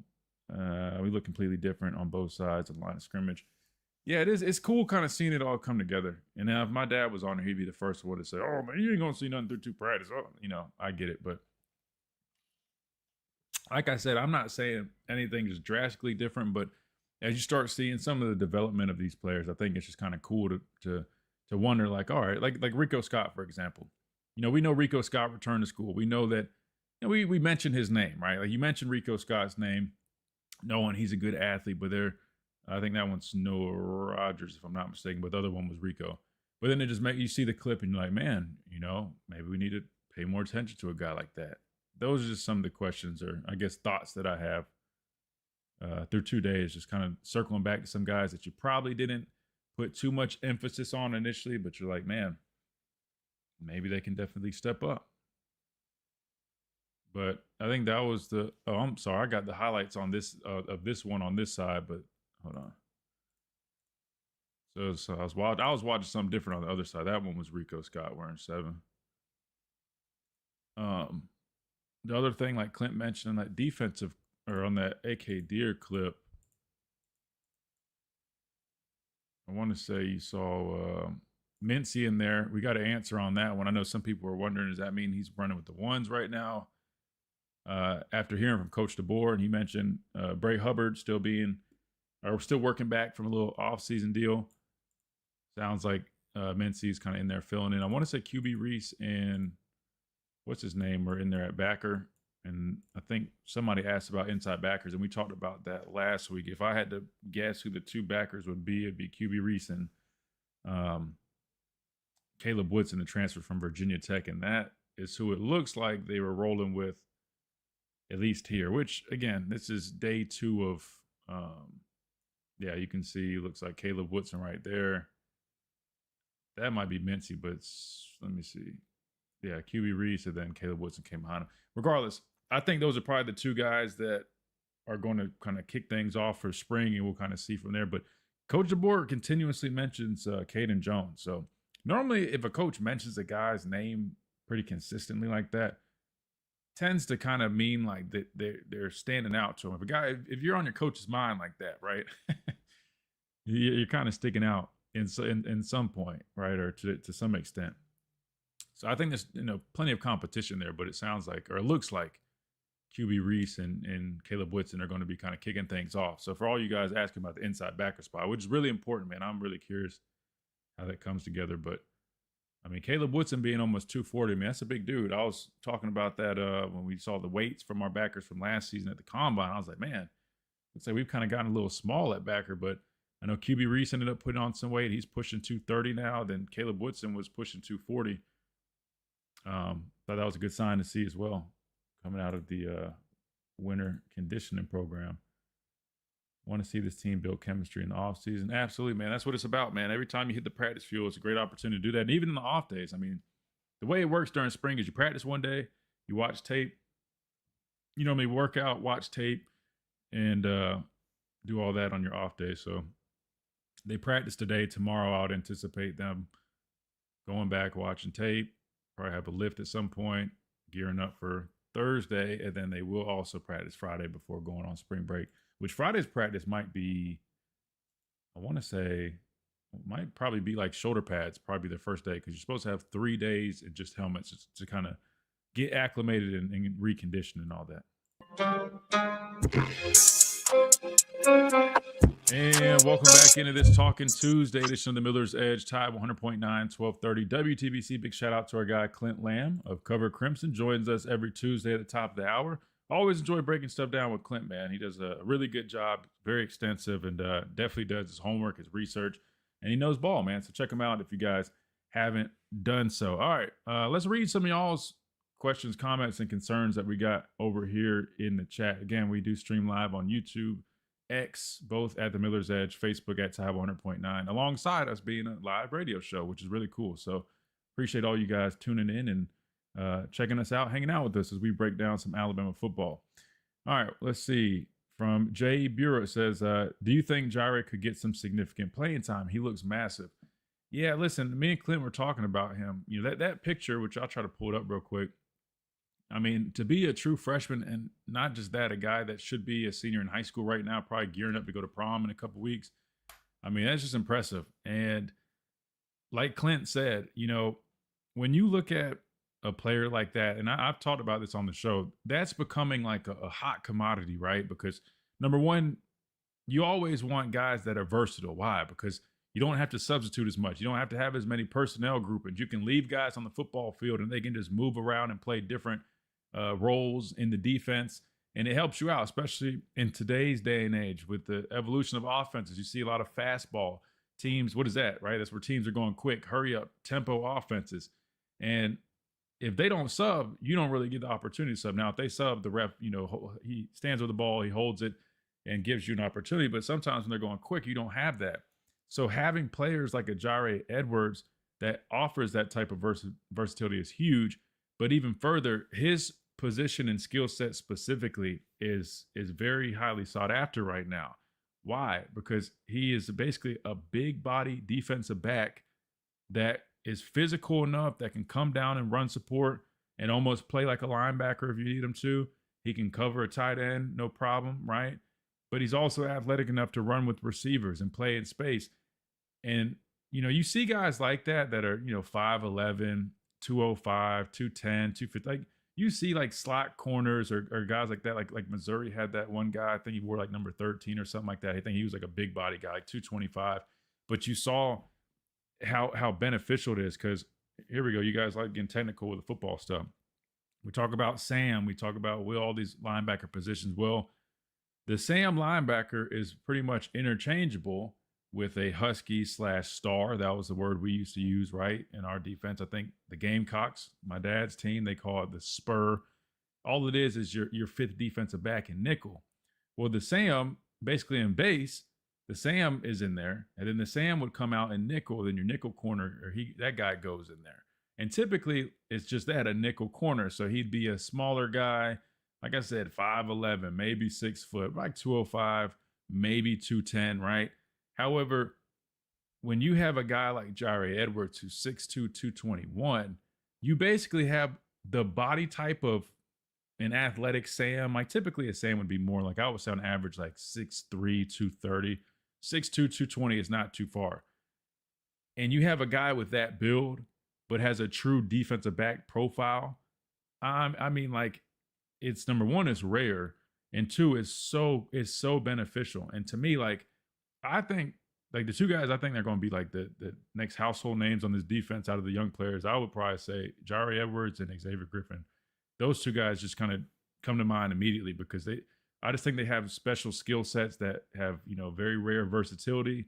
Just watching their high school tape, they're definitely very talented players. And as long as they can, transition to this college level, which I expect them to do just fine, I think they're going to be really, really good football players. But yeah, I mean, in terms of Jare Edwards, I wouldn't be shocked if he plays early. You look at the secondary, there are a lot of veterans there. So it's a little bit, I wouldn't say like, it's not closed off, but it's two safety spots. You got Bray Hubbard, you got Keon Sabb. I know Keon Sabb last year probably wasn't his best ball that he's played, but he's a veteran guy. Maybe somebody could try to push for some reps there, but I would say those safety spots are pretty locked down, right? Those are two veteran guys, two leaders on their team. Two corner spots, those are pretty much locked down. Husky is interesting. I wouldn't say it's necessarily locked down, but I like Red Morgan a lot.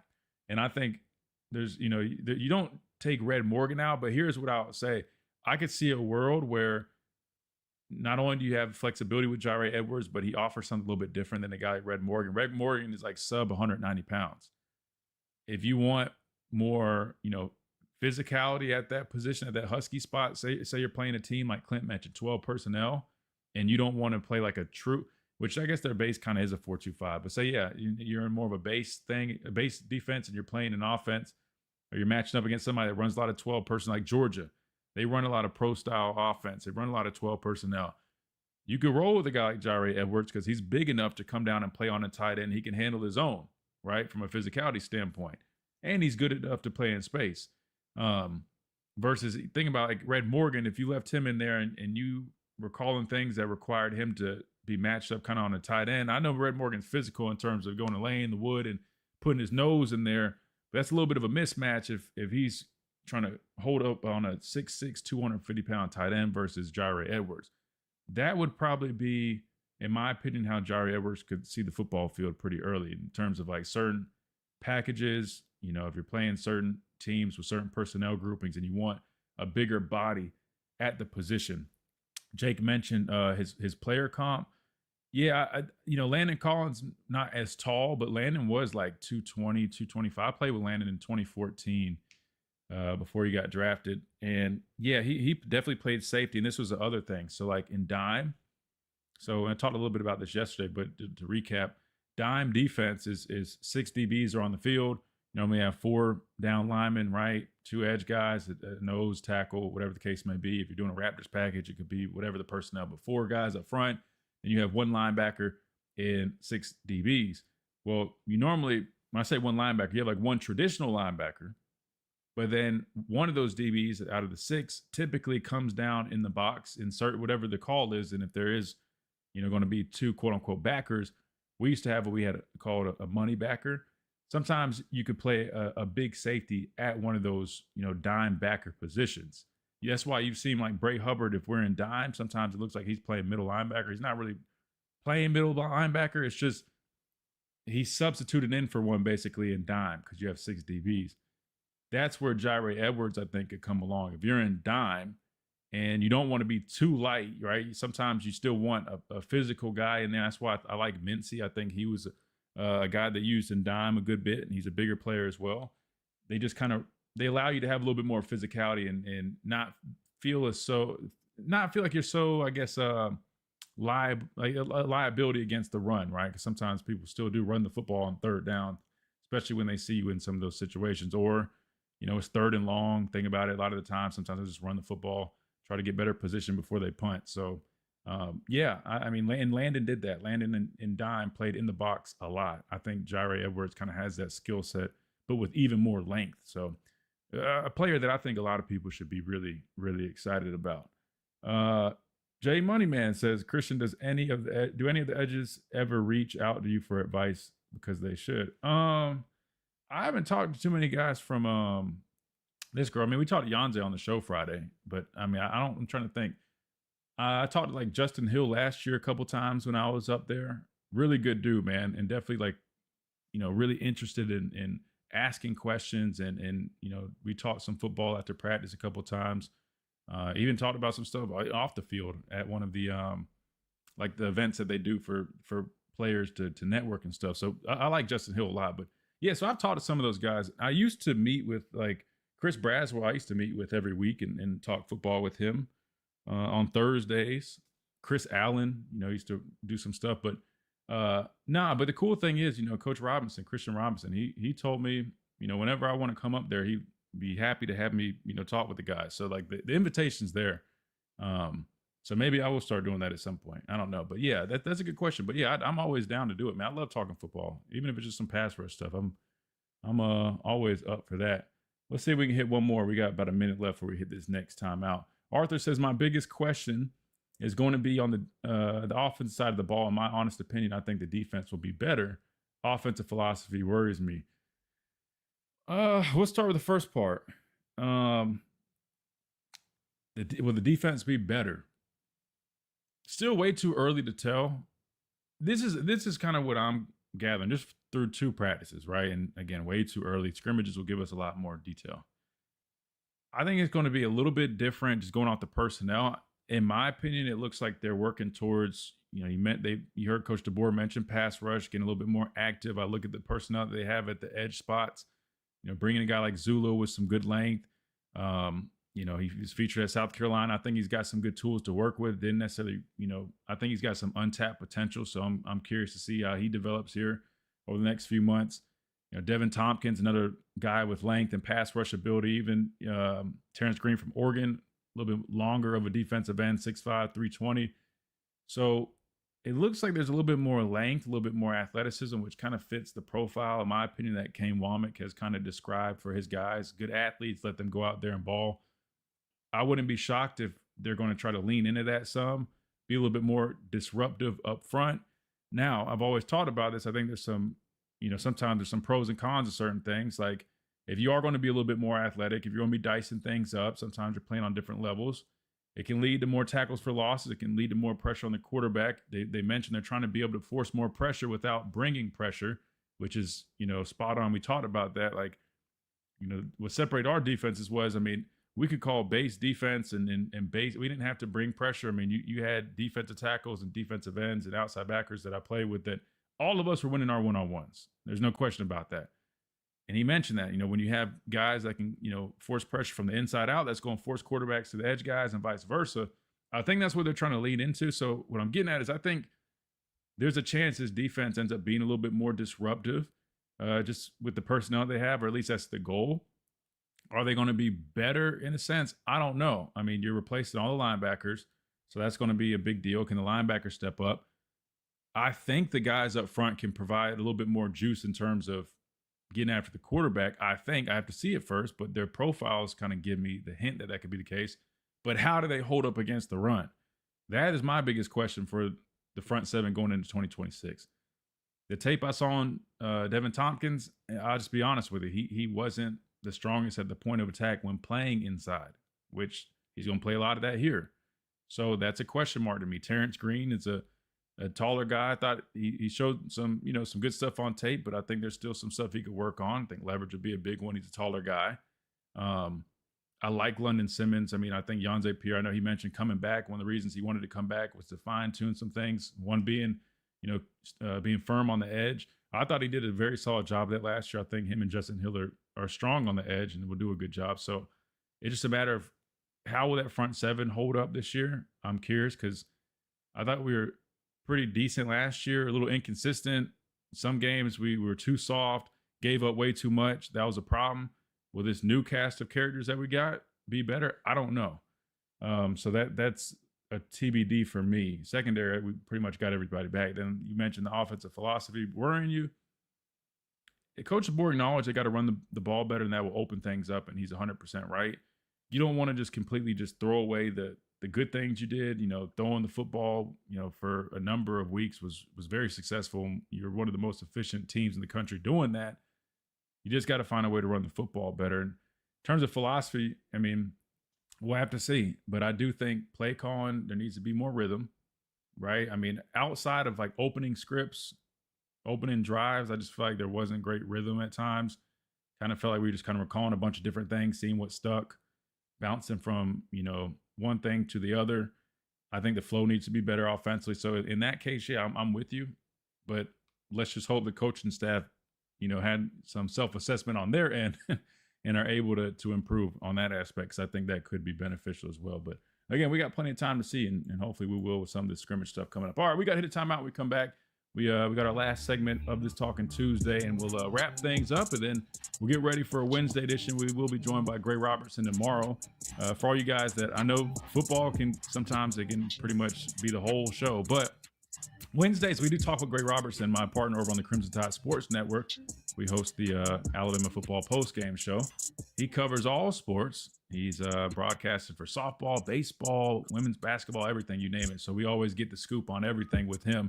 So we'll do that tomorrow, and we'll work on getting some more guests. Hopefully talk some Alabama men's basketball at some point, too, as the SEC tourney awaits coming up. But we got to hit a timeout. When we come back, we wrap things up right here on the Miller's Edge, Tide 100.9, 1230, WTBC.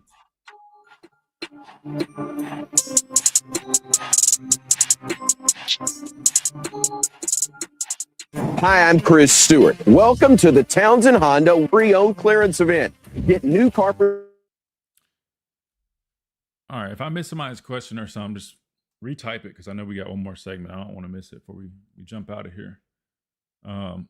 Appreciate everybody tuning in, man. I think we got a record number of people watching the show today, man. We're at 430-something people watching. So, man, appreciate all you guys. If you're on the YouTube side of things, if you guys don't mind, man, real quick before we end in the next 10, 15 minutes, hit that like button. It takes 2 seconds. It doesn't charge you anything. It's completely free.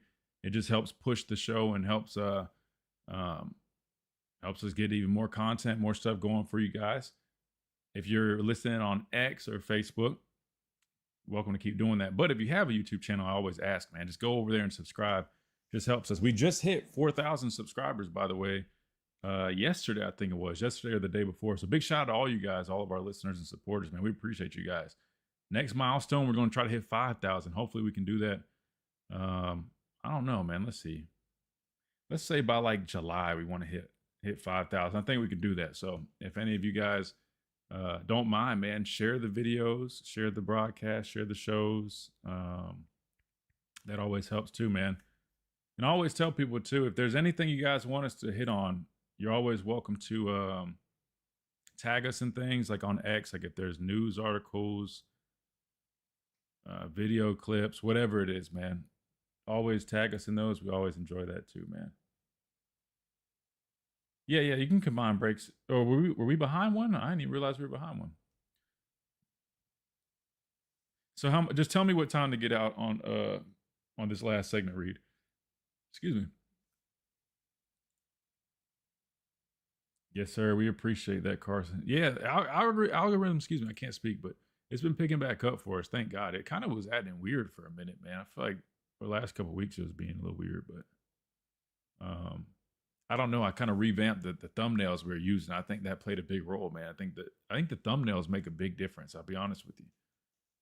Maybe our thumbnails got a little stagnant or something, but the new ones I think look a lot better, man. So don't want to see a bunch of trick plays. Well, I mean, it's not bad having them in your back pocket when you need them. You know, like when you're in those, like, you know, third and short, those goal line situations, like some of those, what I like to call like 2-point type plays, man, those are important. And I got to give Ryan Grubb credit, man. He dialed up some nice plays, like when you needed them, right? Outside of, I guess, the Indiana one, and I think there's maybe one other one. Later in the season, it started to get a little like, okay. Earlier on, though, he dialed like South Carolina, I want to say it was like 2 moments in that game. It was like must-have moments. Dialed up some nice plays. I mean, you know, you look at the Chiefs, Andy Reid, he's the same kind of deal. Those 2-point style plays when you're in those goal line situations or, you know, short yardage situations, those are always important. Seeing the, like my dad says, OC get his number 2 pencil out. For a minute, I was impressed, and then it kind of dissipated a little bit. Calvin says, I think they ordered play both quarterbacks depending on the team. That way, the team that they're playing against, we make it very hard for them to know who to prepare for. I think you might have had some autocorrect in there, but I get the gist of it. You're basically saying you would recommend them play 2 quarterbacks. That way, defenses have a hard time preparing. I think that's what you're saying, Calvin. I don't know how I feel about a 2 quarterback system necessarily, if I'm being honest with you. Now, that is an advantage. I mean, difficulty preparing for both. I mean, I think one of the best examples, speaking to Jalen Hurts, hopefully we can get him on the show soon. I know he's got to coordinate it with his team because he's kind of doing a media tour with big media out in New York and all that stuff, but promoting his new book. But anyway, you know, when he had come in, they had been prepping for Tua. He had come in after Tua got hurt. They weren't expecting it. He brought a little bit of a different, you know, style of play at quarterback. And I think those Georgia players mentioned it in the media that, hey, we weren't anticipating playing a guy like Jalen Hurts, and it threw him off a little bit. I think with this, it would be a little bit different, though, because these 2 quarterbacks, I wouldn't say, like, yes, they're different quarterbacks. Don't get me wrong. But the way they play, it's not like one guy's a true trying to hit you deep, sit in the pocket type of guy, and the other guy's a true dual threat. I would argue both of them want to sit back in the pocket and throw the football, but do have escapability, good athleticism to do so. I wouldn't be mad if you're playing both quarterbacks early on in the year while you're still trying to fully establish stuff, and maybe some of these games that you can afford to do it, but I wouldn't recommend it, you know, throughout the year. That's just my opinion, though. It ain't John Madden where you, if you have 2 quarterbacks, you don't have no quarterback, different era. Yeah, I'll be honest with you. I don't know, man. I just feel like sometimes that, I mean, in terms of continuity and gelling with your receivers, the offensive line, I think it could be a little bit of a tricky game to play if you're like consistently going back and forth. So, but I don't know. I mean, hey, you're right. Football is definitely a lot different nowadays. So, I mean, I'm not saying it's impossible or you won't see it, but if it was me, I probably would try to just hone in on who I think gives us the best chances. And if that's Austin Mack, cool. I definitely would get Keelan Russell as many snaps as possible because, you know, one of the guys is going to be the backup regardless. And which I will say this, though. I do think playing both of them as much as you can, at least early on, will be important. Why? Because either one of those guys is going to end up being the backup quarterback. And you just never know whether it's due to injury, whether it's due to the offense maybe getting a little stagnant. What you don't want is you to be at a critical point in the season and you have to make a change. Like I said, either it's inevitable injury-wise or you just need to, and that other guy doesn't have a lot of experience, and then you're just kind of hoping and praying that he can go in there and make a difference. With both of these guys not having a whole bunch of game experience, I think it'd be important to get both of them as much experience early on as possible, if that makes sense. Only Mazda CX-5s, only 2 What Smitty say? They had to call trick plays because they couldn't run the ball. The coaches will tell you what they believe by their game plans. Absolutely, yeah. And that was the biggest problem. I mean, for me, man, if it's 3rd and 1, 4th and 1, whatever the case may be, if you don't feel confident that you can just line up, regardless if they know it's duo, power, inside zone, whatever, man. ISO, to me, like, that's creating a standard where, like I said, I know for a fact Miami was like that because I know Cristobal very well. He was here when I was here. They'll line up. They know you know the formation. They know you know what's coming, but they don't care because they're confident they can basically just run you over, man. Mano y mano. Hat on the hat. Pick up the first down.